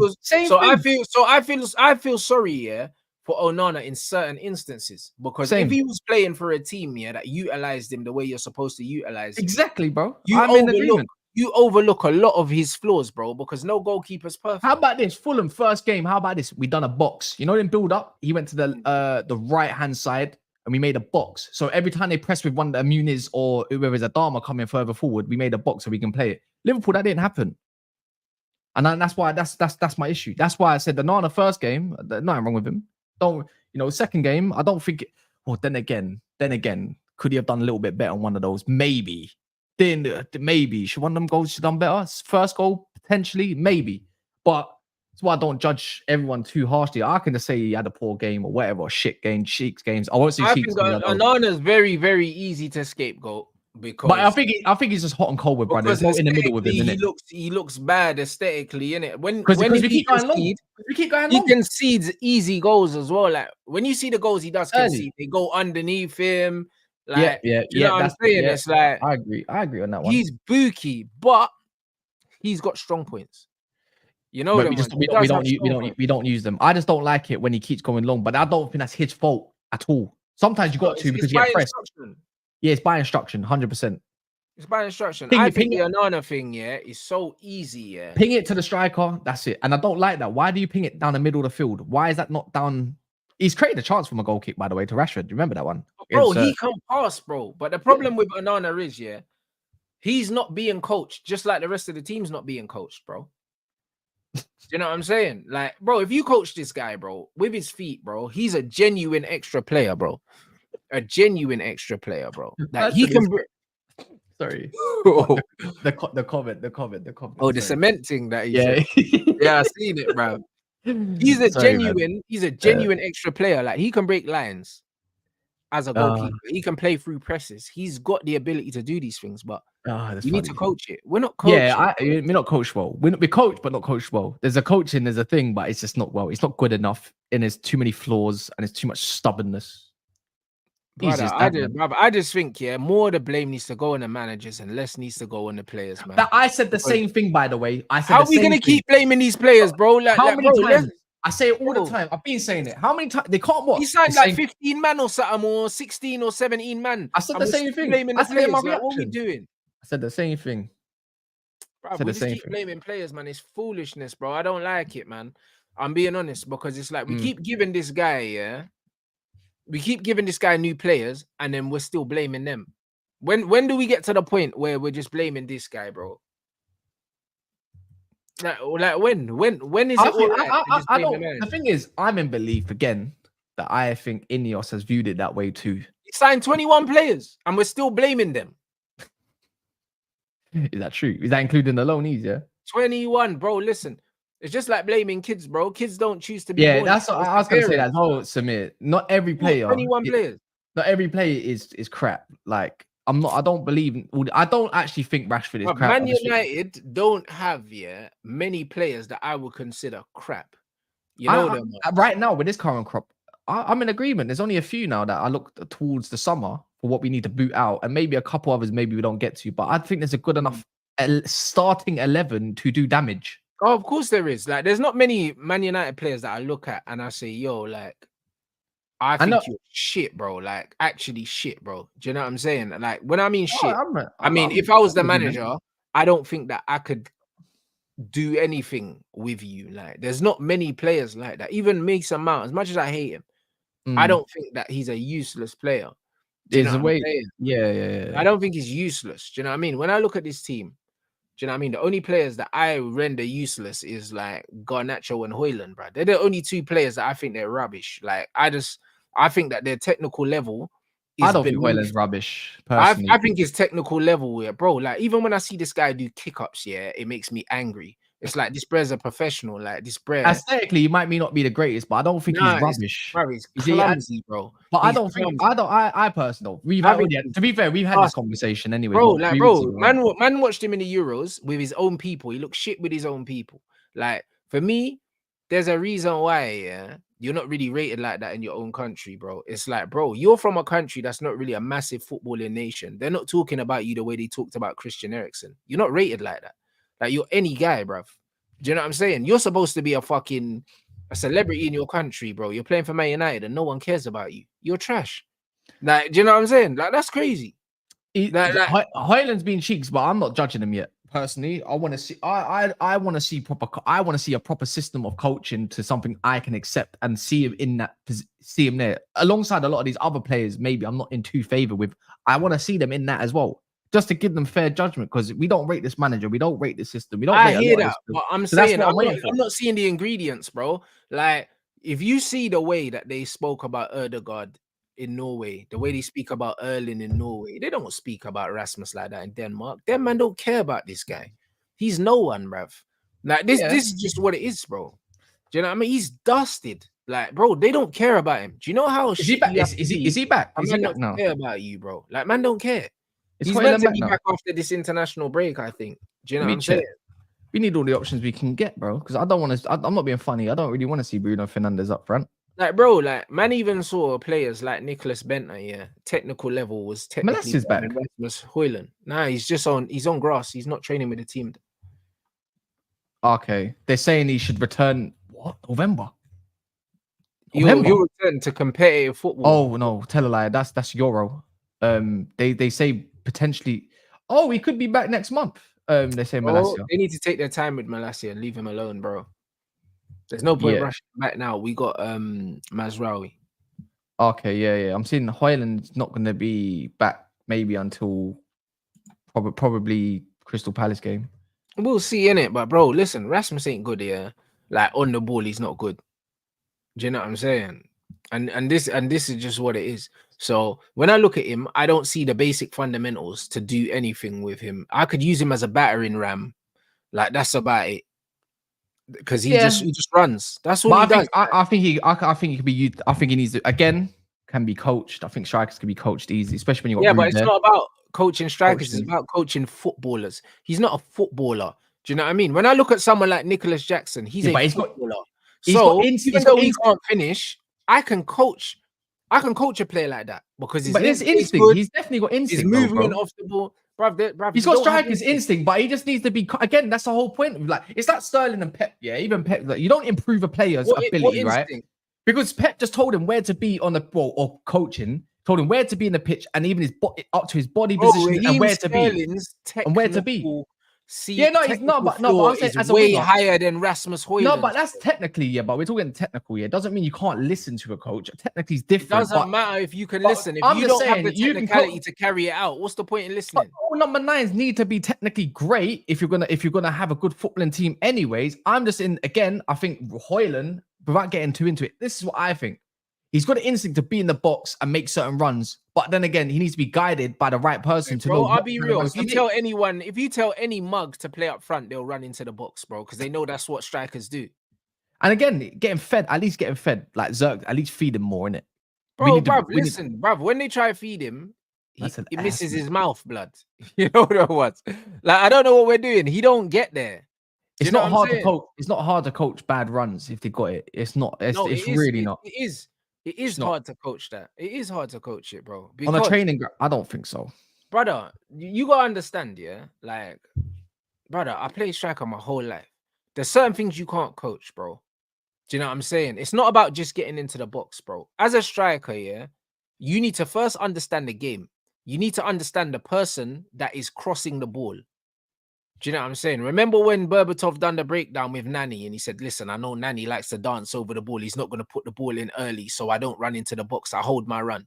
That's football IQ. Rasmus Hojlund just runs in straight lines. As soon as someone gets the ball, he just runs towards the goal and thinks someone's going to find him. You have to know who has the ball. Even Henry said the same thing. When Pires has the ball, I know he wants to do this. When Bergkamp has the ball, I know he wants to do this. I know when Overmars has the ball, he wants to do this. Bro, you don't just make the same run 50 times in a game and hope that somebody's going to find you. That is not football IQ. Football IQ is understanding, yeah, how the person on the ball moves, understanding the body language of a winger. If the winger is actually going to cross it, if he does a body feint and he doesn't cross it first time, okay, cool. I need to check my line. Am I still onside? No, I need to get back onside. If I know that someone's going to play a near post run, you don't run straight to the near post. You make a dummy run to the far post, and then you cut across and go to the near post, even if you know the ball's going near post. Just because you know the ball's going near post, you don't run near post because you don't want to get there before the ball. This is all football IQ. This is understanding of the game. You don't want to get there before the ball. But again, I think that can be taught as well at the same time to tell someone. Bro. I think that's top. But we're talking about top strikers. I don't say Hojlund, you know, like your chat, like say, because when I said Cheeks, bias, right? You're not being biased. But I think that could definitely be taught better. Someone that don't have football IQ, you can't teach them. Same with Rashford. You can't teach Rashford how to be a smart player because he's not smart. I think it's down to coaching, man. I think it can definitely be down to coaching. I don't think Rasmus is going to be a top level number 9. I don't think there's many about anyways. At the same time, so but I think, yeah. How old is Amad Diallo? How old is Amad? No. But I think he's great. No. But how old is he? I think he's like 23 now. All right, cool. So Amad's okay. If Amad's 23, is Amad 23 Saka's age? Isn't it? I don't think. I think he's younger. I think he's like 22. Amad Diallo is 22. Oh, he's 22. Sorry, go on. Amad is 22 years old. De Bruyne went out on loan at fucking Rangers. He couldn't have got much coaching there. Was at Sunderland with fucking one of them pie and mash managers. Who was the manager at Sunderland? Wait, when said that again? Who's the manager at Sunderland? What right now? Pie and mash gaffer that had Amad Mowbray or something. I don't know. Yeah. Something like that. Do you know what I'm saying? So Amad ain't had no coaching. So why does he play like that? It's got nothing to do with coaching. I think certain footballers are just more intelligent and understand on the wing. On the wing, you need all of that kind of. He's a number 10 though. He's not really a winger.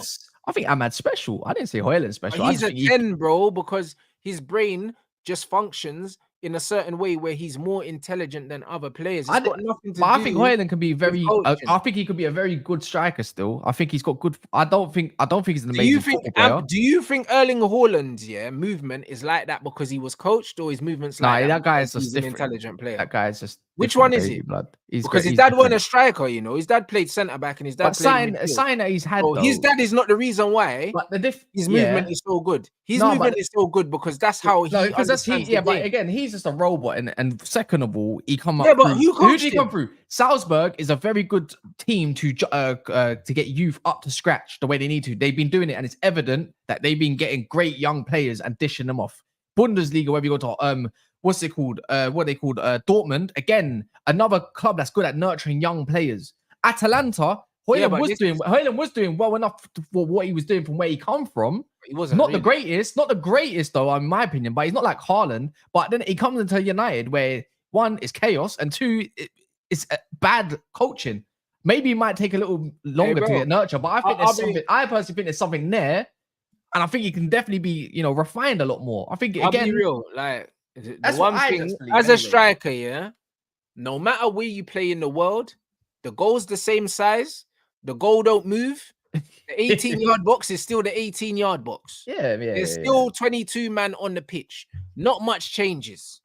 You get me? If you have football IQ and intelligence, and you know how to navigate that 18-yard box, you won't have a problem. It's not about intensity, because Pippo Inzaghi did not have one athletic bone in his body, but he knew where to be. I think there's a lack of that, bro. You can't teach where to be. You know when man say, "Oh, man, just have an instinct." It's like they're drawn to the football. You can't teach that, because if you could teach that, then Pippo Inzaghi's son would be the best number 9 in the history of football. His son don't play football, blood. Like, you can't teach that, bro. Like, there's an overemphasis on coaching in football. Coaching is for structure and shape. When it comes to the decision making of players, and when it comes to instincts, you can't coach instincts. Nah, but I said there's something there. I still think there's a good enough sample size there to say that he can definitely become a good striker still. I didn't say he's going to be the best striker. You can compare it to Henry's and Zaghi's all you want. He's not going to be that, but I think he can definitely be a very good striker still in this day and age. I think that's where I think football's heading back to the direct way of playing, and not this inside forward bullshit. I know, but that doesn't take away. And again, it doesn't take away the instincts. We can't really judge, like, footballing IQ is obviously decision making and stuff like that, yada yada yada. But brothers develop in different ways as well. Like, even just simply as listening. And don't get me wrong, you can listen, but it doesn't mean you put it on the pitch. But we don't know how intelligent Hojlund is like that, or the way he listens. Bro, Harry Maguire and them man been telling me that telling us in the little things that he's done, man. You know them ones. Is he? I don't know, but I don't know that, innit? Bro, them man said, bruv, he's a dopey youth, blood. That's what they've been saying. When they've been doing most likely to forget their passport, Rasmus. You know them ones. He's the clown, bro. He's the clown of the group. But that's got nothing to do with it, because you can be dumb off the pitch and be smart on the football pitch. We've seen it loads of times. So I don't want to equate. I think it would develop. I don't want to equate normal IQ, to football IQ. It's not the same. There's loads of players that have a high football IQ and have a low IQ off the pitch, bro. We're seeing a lot of them commentating. Do you know what I'm saying? A lot of these commentators, ex-pros, have a high IQ on the pitch and a low IQ off the pitch. That's why they don't make good coaches. So we can't even do that. Do you know what I'm saying? The point is, what I am trying to get a lot of football fans to understand is that what makes a player good and what makes a player not good is intangible. It's not coaching, bruv, because you can put all these players with the same coach, and what you take from the session and what I take from the session is not the same thing. Do you get what I'm saying? No, it's just like you can get 5 fighters with one boxing coach, and you can get a world champion, and you can get 4 duds. The reason why the guy's a world champion is not because of the coach. It's because of the stuff, the intangible stuff that he had inside. It's got nothing to do with the coach. Having a good coach helps, but you can give a good coach, to a dud fighter, and he'll never be a great coach, bro. Instincts always override, bro. I hear it. They always override. I still think he could be a good striker, though. Yeah, but what's good? You know them ones, bruv. Listen, if we go out for food, and I say, "Oh, do you enjoy your food?" Yeah, it was good. Bro, who was good? Man, I want a good meal, blood. I just don't think. I don't think we can judge him a lot. Like his finishing. If you want to do that as well, what's good? You could say his conversion rate was very good, but look at the abundance of chances that he gets in front of him at the same time. He don't get a flux of chance. That's why I don't really want to rate it like right now. He doesn't get loads of chances because he doesn't. His movement's not good enough. No, because Man United is shit. We don't create. We don't create nothing. Yes, it is. We're shit. We are shit. I thought Bruno creates the most chances. So if Bruno creates all these chances, I don't like Bruno. I don't think he creates bad chances. He's shit. Bro, man are saying that Man United create nothing. Chances. Bruno's a chance creating machine. So who's he creating the chances for then? I don't care about what them man say. I'm saying what I see. Last season, we don't create Bruno nothing. Creating the chances for? If he's got all these chances created, who's he creating them for? Like you said, what is a big chance? What is a chance even labeled under? I don't know, but I do know one thing. When I was watching Man United, we don't create nothing. Don't do nothing. And even tried to use him as a fucking target man, as a wrestler.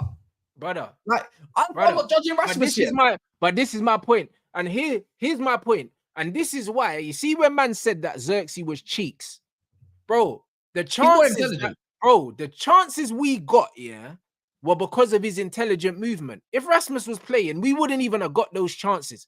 And this is why, when you look at someone like Nicholas Jackson, when you look at someone like Nunes, when you look at someone like Cavani, as much as man say they're not clinical, they earn the right to miss chances because their movement is so good. They create chances that they wouldn't obviously be there. They've got more strength than others, but I think we also need to create for our strikers, regardless. But how can you create for a striker who doesn't bro? In order to create for a striker, the openers have to present themselves. The thing is with Rasmus, his movement is so bad that a lot of chances do not create themselves. I agree. There's a lot more to be refined within his game, but at the same time, who's getting much chances when Rashford and Garnacho are your wingers? I hear what you're saying, but chances do not appear out of thin air. Fullbacks like Wan-Bissaka at that time, and not even a left back. We're playing Lindelof and that. You can't even cross a ball. So how much can you create by yourself? Because it's easy to target, because you know the other players ain't doing shit. We have to also create for strikers that. You know what is the thing is? You talk about Jackson making his own chances. That's great, but he's not clinical at the same time. It doesn't matter. It don't matter. But the reason why, but he's the only. We're saying he's not clinical because he's getting way more chances than he would get if he didn't fucking move, bro.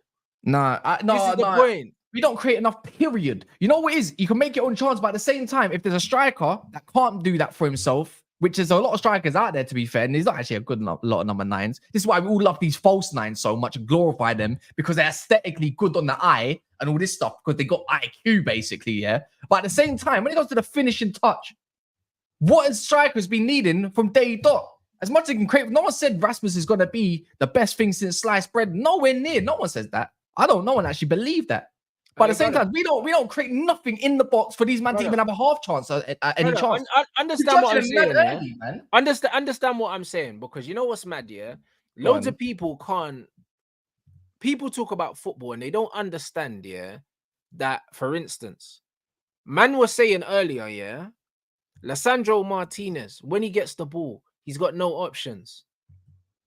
So, if you get the ball and there's no options, what comes first, the pass or the option? Wait, say that again, sorry?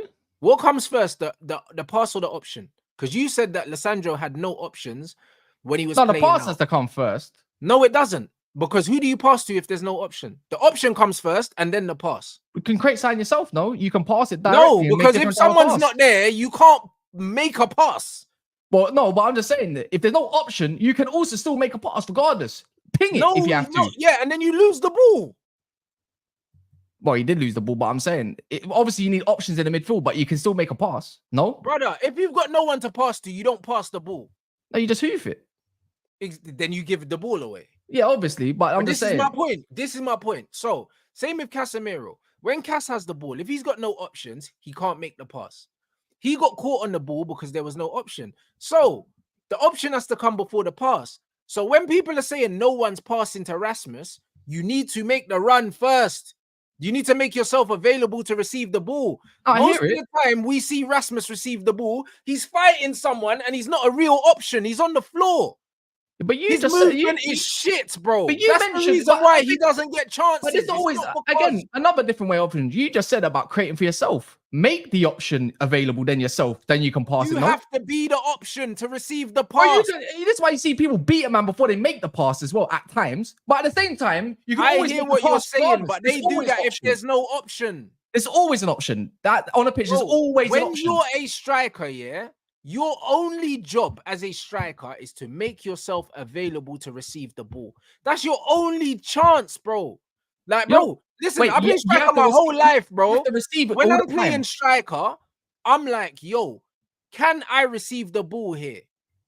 A lot of people play striker, yeah, and they're up front and they're waving, saying, pass me the ball. You can't receive the ball there. You know why? Because there's a centre-back right here that if someone goes long, they're going to jump over you and head the ball and win it. You have to think, can I make myself the easiest option for someone to pass to? Because unless you're playing with an exceptional midfielder like a Paul Scholes or a Beckham, yeah, where they can play the pass that's not the obvious pass, you have to make it so that you are the most obvious pass. Rasmus is there asking for the ball, scrapping with man seeing him and saying, "Nah, that's not down to instruction. But that could also be down to instruction. Look at the way the difference he played in a final. No, bro, it's not down to instruction because when we play Bruno there, Bruno don't stay up front and wrestle people. He does something different. When Xerxes plays up front, Hojlund never wrestled when he was at Atalanta, though. That wasn't his game. And we're not talking about Atalanta. We're talking about Man United, bruv. Yeah, but that's instruction. The thing and that also, he played in a 2 there. He can't play up front in a 1 by himself. And by the way, you don't always need to make yourself available in terms of passing, in terms of trying to create sign. Because last time I checked, yeah, you can make yourself an option just by being in the box when your team is literally controlling a game. Hence, Chikorita, hence, what's it called? Hernandez in there. You could be a poacher. They don't need to be an option for the pass. I'm gonna be real. If the other it depends what type of striker you are. If the other team have 5 players in the box and you're the only one in there, you're not really an option. Because what's the fucking likelihood, yeah? How many times do you see a brother win a header, yeah, in the box, yeah, against 5 defenders? It never really happens. This is why deep blocks, yeah, are very frustrating because you need players to do the 1-2s and open them up. You remember with Moyes when we crossed the ball like 80 something times and against we didn't score. Yeah. You know why? Because when you throw the ball into a box with 1 striker in there and 5 players, they never win the ball. Shocker. So making yourself an option is not just standing in the box, bruv, or just being in the box. You're not an option. The problem is with Hojlund, he thinks, yeah, that he needs to just run in a straight line towards the goal every time we get the ball. And he calls that making himself an option. No, You're but not we don't. Fucking option. Yeah, but at the same time, you can point into a run, which I've seen Hojlund do, and he doesn't receive it where he needs to be received. At the same time, yes, you're right. He has made some runs that I'd be like, why are you running there for? Look at the back post, like, or something. Like, maybe make a false run if you need to. But at the same time, obviously, options the way you need to. But you don't always need to be available for a pass. Depends if you want to be like a target man, which if you're not available for a pass, can you really complain about no, you can't. No, you can't. But it depends what kind of game you're playing. Because let's say if you're dominating a game, I don't see a reason for a striker need to be in the build-up or anything. You just need to make good runs. Being available for a pass is not being in the build-up. Erling is available. Erling is available for a pass, yeah, even when he's not in the build-up because he's sideways on, yeah. He's on the last man. And they give him mad space as well. And but Erling, what he does is when he sees man have the ball, yeah. When he sees man have the ball, if the ball gets to certain players, like it gets to KDB, you'll see Erling. What he'll do is he'll make a dummy run or something, or he'll make like a dummy run across the defender and then peel off. And even if he doesn't get the ball, he does that. Yeah, but he gets service. He gets but the point is. He doesn't make straight.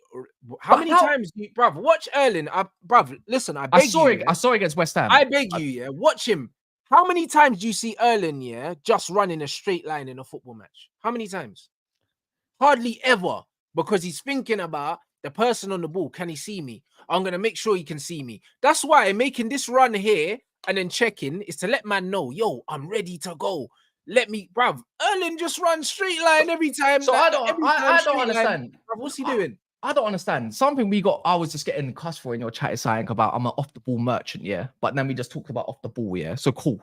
That's off the ball type IQ. But how can we ever judge Hojlund really if you don't really get the service and the kind of service that's been found for Haaland? Like I'm talking about KDB, whether it's a spray over Bro, the ball. I'm just telling you that you have to initiate the service that you want. But one sec. If how many times have you lot noticed? Because you don't notice this because we're always getting pressed or we're losing the ball in the midfield. That Hojlund could make a run. Like Xerxes, I guarantee people probably missed out. That Xerxes actually made 2 good runs, or Rashford made 3 good runs that got ignored. That could have been passed.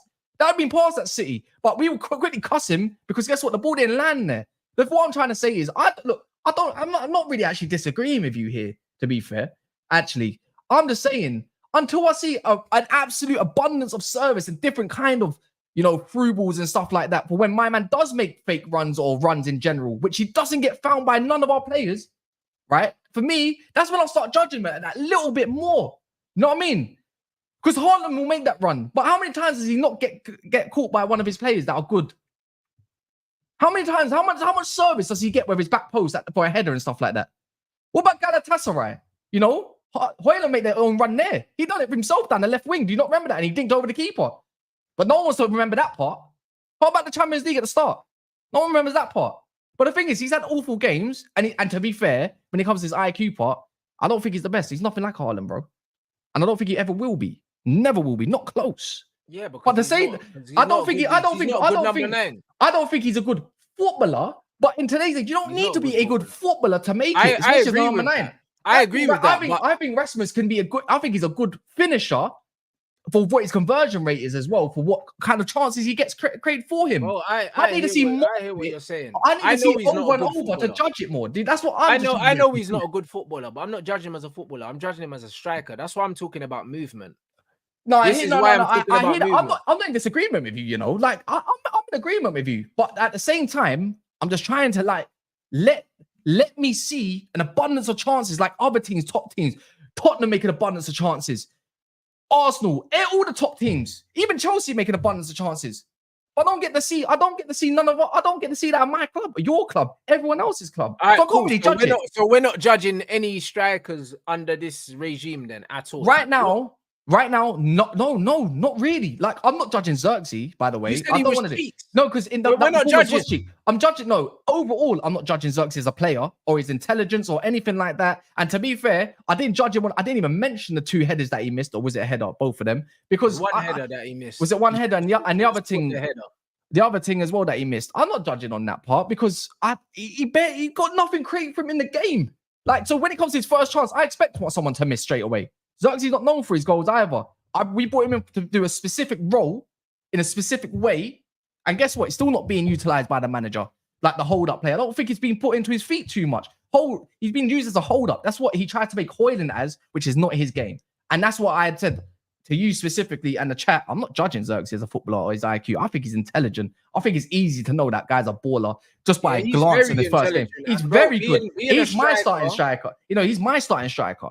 But at the end of the day, you need to be intelligent or you need to be an absolute brute. At the end of the day, Hojlund is neither. Until we start giving Hojlund or Xerxes the abundance of chances that gets created for people that can't finish like Jackson and that, I can't judge none of them really. I'm going to be honest. Yeah, because it all comes from the one place that I hate the most. But again, my argument is, the players with the best movement in football get the most chances. This is a fact. This is not my opinion. It's a fact. If Jackson was so good, why are they trying to replace him?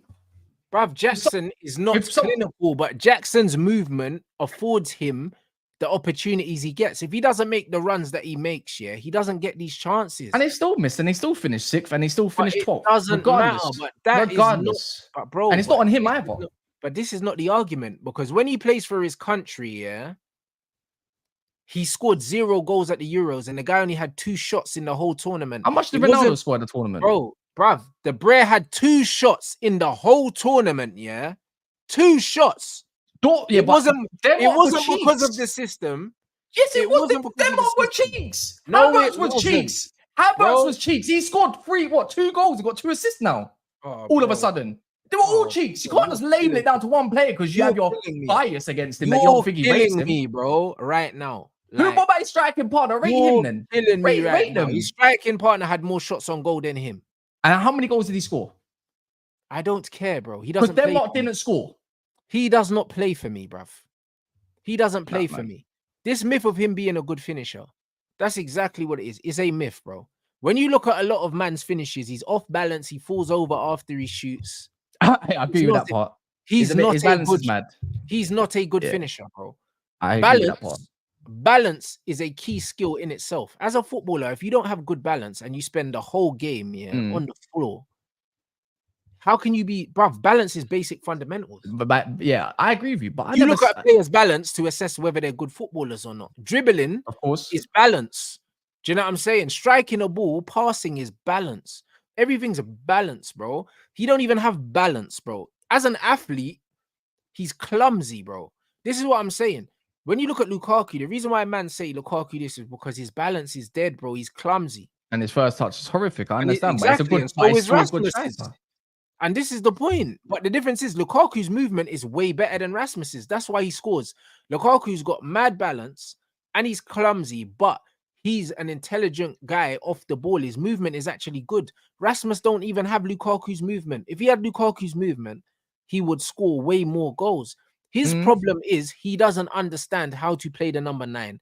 And you know that because, like you said, at Atalanta, he wasn't trying to pin players. The fact he tries to pin players at Man United is because he doesn't understand how to play as a one up front. He doesn't understand it. So he's trying to learn the game at Man United and he's failing. Man United is not the place where you come and learn how to play football, bro. Well, so why did we, well, at this moment of time, why did we sign him? Because the manager's a flipping idiot. That's why. He's an idiot. But right now, we're looking at players that got potential so they can learn how to probably play football and stuff like that. That's they don't learn at the same time. I never said Rasmus is going to be this. I'm not even defending his IQ or anything like that. I just said I think he could be nurtured into a very good striker. Yeah, but bro, he's 21 already and the raw materials are not there. So what most strikers, he's not a Thierry Henry. He's none of these players that you've mentioned at all. Most strikers at 21 years old are already good, bro. Do you know what I'm saying? Most I don't remember. Well, in this day and age, when we speak about bro, forget the day and age, bro. Do you know what I'm saying? It's relevant. Strikers, playing up front is one of them positions where either you can finish or you can't. You don't like. It's not one of them things where as man get older, bro. Because when we think about when you ask Righty and stuff, man talks about Anelka, all these guys, bro. These man are teenagers and they can find the back of the net. Like that's back then. It's got nothing to do with back then. What it is now in football is that the smarts are less important and the physicality is more important. So scouts are not picking smart footballers anymore. They're just picking the big ones. That's all they're doing, bro. I hear that That's part. all they're doing. So because of that, the reason why you're hoping that players are going to turn into things is because they're not picking footballers now. They're just picking athletes. Rasmus Hojlund is 6'3", decent pace, left-footed. So his profile looks like he should be something, but he's not a footballer.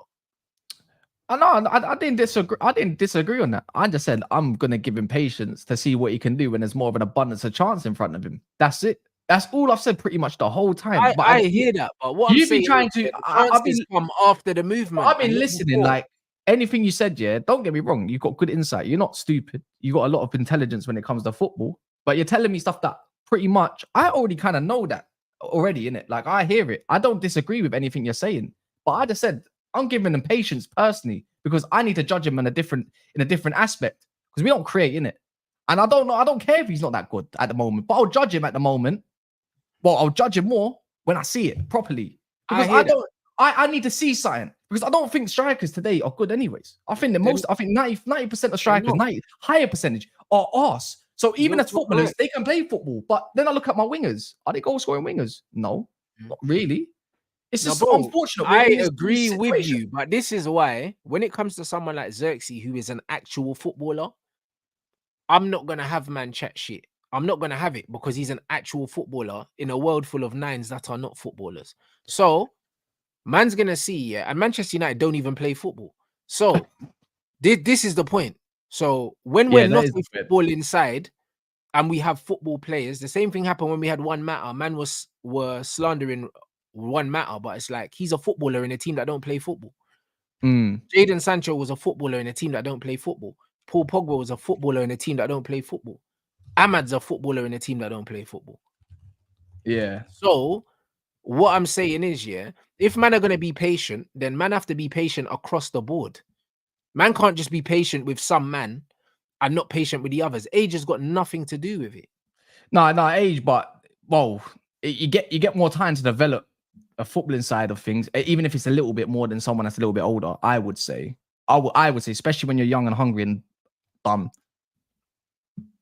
I just want, you know what it is, regardless if it's Hojlund or whatever, we both agreed on something. I don't think the squad's bad, innit? I think there's good players. At the same time, I just want to judge it a little bit differently when I actually see a system I can buy into to think I can judge you, and I can judge you in it a little bit better. I don't think Hojlund's going to be the starting man for us. I think Xerxes is. No, I hear that. Even if you can't judge, even if you can't judge like output, because I don't care about the output, but what I will judge is I will judge overall performance and I will judge attributes. Yeah, he's not attributes. When you look at my man's attributes, I'm saying the raw materials that I have to work with is very, very limited. True. And that's the point. So, and this is if I think you're going to be good, it's purely from a hope standpoint. No, I never said that. It never was. I'm in agreement. I am in hope as well. But we can't do this hope thing, bro. Do you know what I'm saying? That's all right. I'm saying, imagine if you worked all month, and you had to hope that your employer was going to pay you at the end of the month so you could pay your bills. Imagine you had to hope. That's going to be the most uncomfortable month for your life, because you're like, at the end of the month, I might not be able to pay my bills, bro. I hope I get paid. All right, fair enough, man. Fair enough, bro. I need you know what it is? Right now, I don't think a lot of us can disagree. Right now with Man United, a lot of it is based off hope as it stands. That's all we've got left.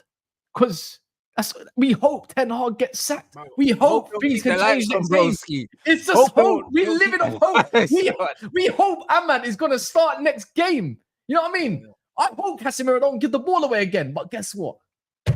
It's hope. It's still hope. But this is the problem. Like, I can't do the hope thing. I'm not in the hope business. I'm in the results business. If you want to hope that Casemiro don't give the ball away in that position, how about you just don't play him there? Then it can't happen. We are hope FC. It's true. What Norridin said. It can't happen. It can't happen. Do you know what I'm saying? Like, get rid of United. Get rid of man, Put man in another position. Do you know what I mean? A good way of guaranteeing that something doesn't happen again is by not making sure that the circumstance it happened in doesn't happen. It's the best way. Do you know what I'm saying? It's like they say the definition of insanity is doing the same thing and expecting different results. And that's what Rasmus does on the pitch. He makes the same runs and he expects that one day the ball's just going to keep just dropping to him and he's going to score 30 goals. It's never going to happen, bro. Keep wrestling with centre backs. You've never won one wrestle. I've never seen him with no centre backs, you know. This guy's tried to beef every centre back in the league and always come out on the wrong side of it. Stop doing it. Hojlund, high every move. You're halfway there to 30. You can get there, man. Bro, this is what I'm trying to say. Europa League, the time to stack. We need to take the hope out of it, and it starts with sacking this manager, my bro. I think that's something. I hope so. Again, remember, like what I just said, I hope so.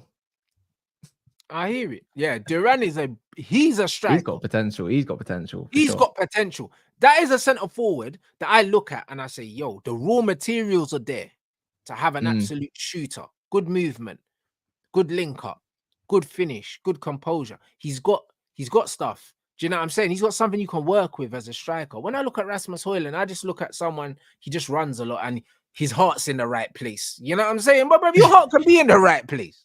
You know what I'm saying? That's not going to mean you're good, bro. Works hard for the boys and that. He's a good lad. Yeah, that's cool. But you're going to win me trophies? No.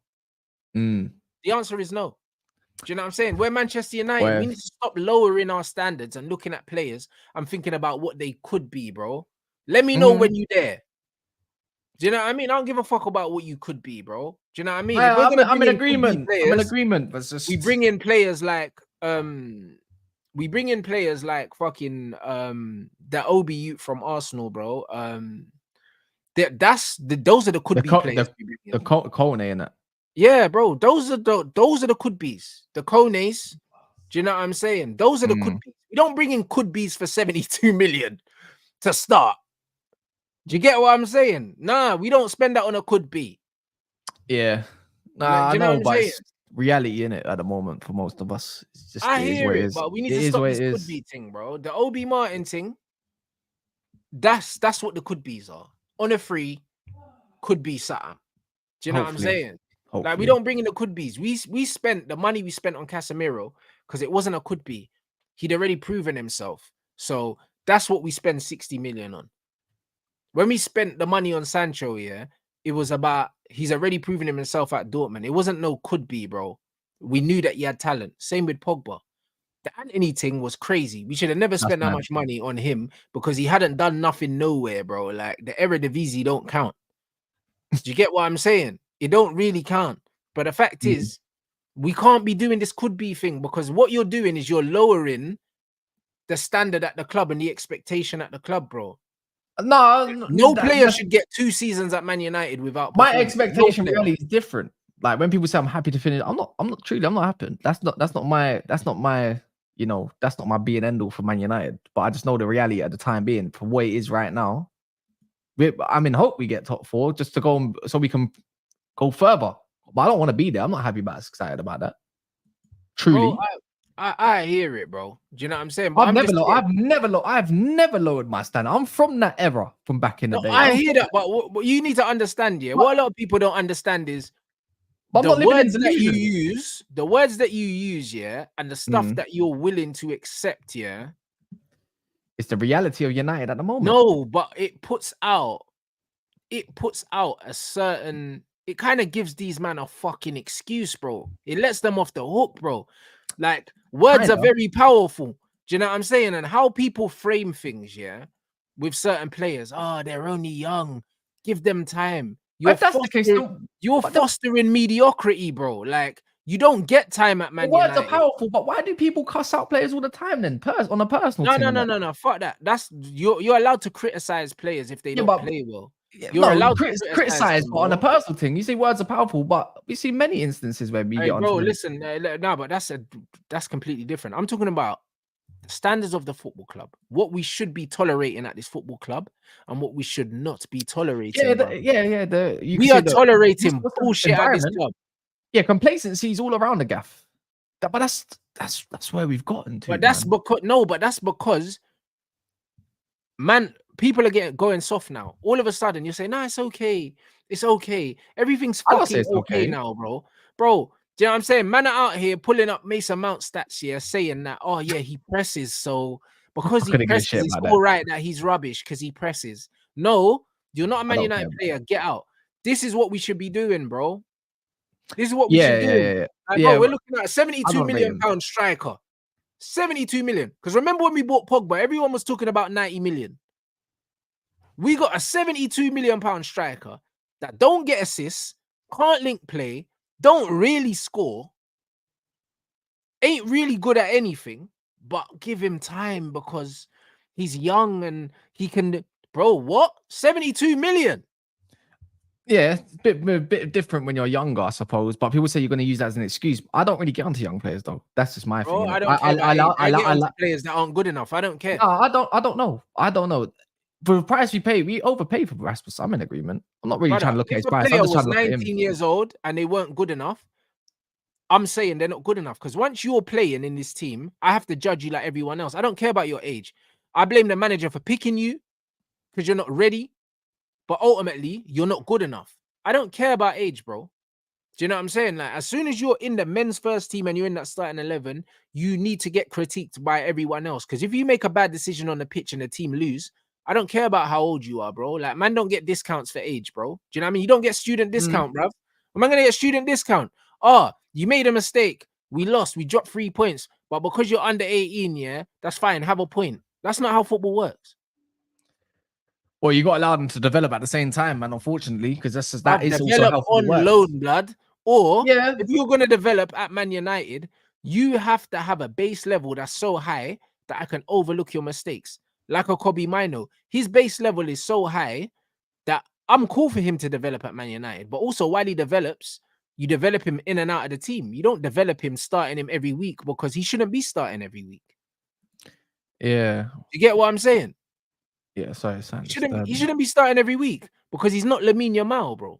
Lamine Yamal is a generational talent. So he can start every week, but develop here like Phil Foden developed at Man City. Man City didn't say, oh, we've got Phil Foden now. We're just going to play him every week until he's ready. No, in and out the team, until he was banging on the door and they couldn't ignore him anymore. Kobbie Mainoo should have to do the same thing.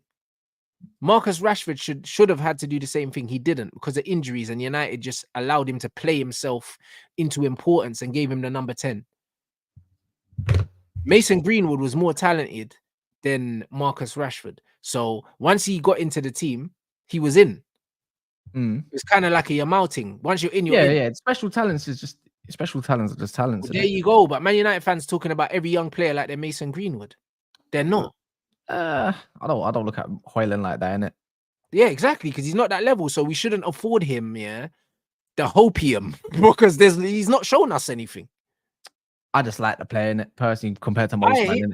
I hear that you like him, but I only like players that I think are good. If I don't think you're good, I don't like you, bro. I know, I hear it. The price is embarrassment. But that's how it is, because I don't know these men personally, so I can't just like someone I don't know, blood. Like, but I just want to see or not.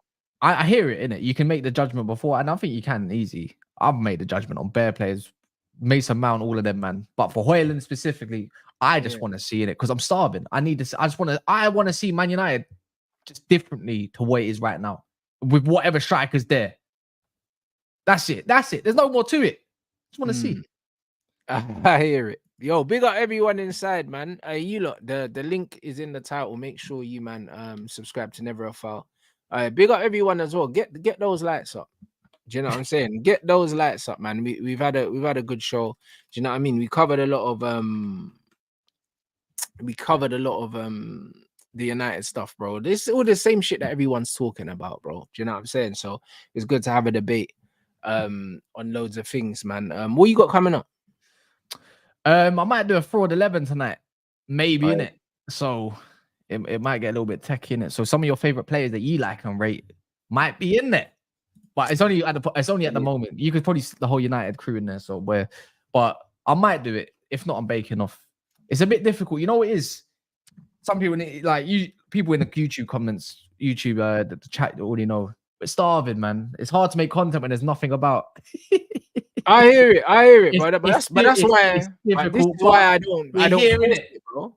Yeah, this is why I don't force it. If there's nothing going on, I'll do a watch along. Or I'm not doing nothing. But what I'm not gonna do is I'm not gonna go live and do shows for the sake of doing shows, bro. It drains your energy, bro. Differently, the motivational energy just depletes. That's what I'm saying. But this is the thing, bro. Do you know what I mean? So I don't force it. Like, I like to have good conversations. Do you know what I'm saying? And that's what it is, bro. So I don't know, man. Big up everyone, man. You lot keep an eye out for that. Do you know what I mean? Because that's due to be flipping. That's due to be funny. I know there's going to be some controversial takes in there, so it goes without bloody saying. Do you know what I'm saying? So the game is the game, man. But nah, big up everyone that's interacted with the channel. Obviously, the super chats come in. I put them up. Do you know what I mean? None of them were questions, but do you know what I mean? You're 100% spot on. Big up everyone that's contributed. Man's gonna redirect to yeah, trust me, man, because they don't. Man said so that means you can't criticize any striker in the bottom half like Calvert-Lewin. They don't. I think Calvert-Lewin's very useful. I think he's good at what he does. He just gets injured a lot.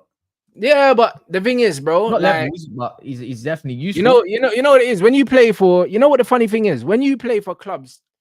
When you play for clubs in the lower. When you play for clubs in the lower half, it depends because a lot of the time as a striker, they have a system tailor-made to getting the ball to you. So it's kind of easier to play for those clubs. I'll be honest. You might get less chances, but you get more chances that you might like. You know them. And this is what it is. Like when you saw Alan Shearer at Newcastle was shit, but they played to get the ball to Alan Shearer in the box. If he played for other clubs, they wouldn't have specifically tailored the way they played just to him, innit? So sometimes it works, bro. Let's see if Solanke does as well at Spurs then as he did at Bournemouth. Do you know what I mean? With a team that dominates the ball and they're dominating the game and they're playing on the front foot. Let's see. I think he should score more goals at Tottenham, but I wouldn't be surprised if he doesn't. Do you know what I'm saying? Do you get what I'm saying? Now, I wouldn't be surprised if he doesn't. Like, bro, look at what's his name? The brother that went to Liverpool. Danny Ings. Danny Ings, yeah. Look at him. Great finisher. But bro, every time he gets a chance to step up, he doesn't do it. Do you see what I'm saying? So again, it's not that fucking straightforward. Like sometimes you're just suited to play in football for certain teams. I think Howell is a good beat option. He's just the throw on the end type beat in it. That's all I look at him. I hear it, but it's just a third striker option, not second, more like a third striker. But he's a good player. He's just injured all the time. There's no point even talking about him. No, I hear it, but I just don't think it's not that straightforward. Just because you do well somewhere doesn't mean you're going to do well somewhere else. That's not how. And your football IQ, that's life. You need more of that though. Like when you play at the top teams, you need to be smarter. Like you can just be an absolute scavenger at these shit teams that just feed you scraps and you eat blood. You know them ones. But when you're playing at a better team with smarter players, you now need to make better runs. You need to consider more things, bro. Sometimes playing in a shit team that just lumps the ball, all you got to think about is chasing the ball, bro. It's an easier job, bro. Do you know what I'm saying? If you're playing for West Ham and you're doing the Antonio role, do you know what I'm saying? Like you can score loads of goals for West Ham. That doesn't mean if you go to Arsenal, you're going to be able to carry out the stuff that Arteta wants you to do. That doesn't mean you're going to score goals. You get it? So, yeah, man. It just is what it is. But now, big up everyone inside. We're going to redirect to the Gunner stream, which is in an hour. Make sure you smash the like in the chat. Do you know what I'm saying? And yeah, man, I'll see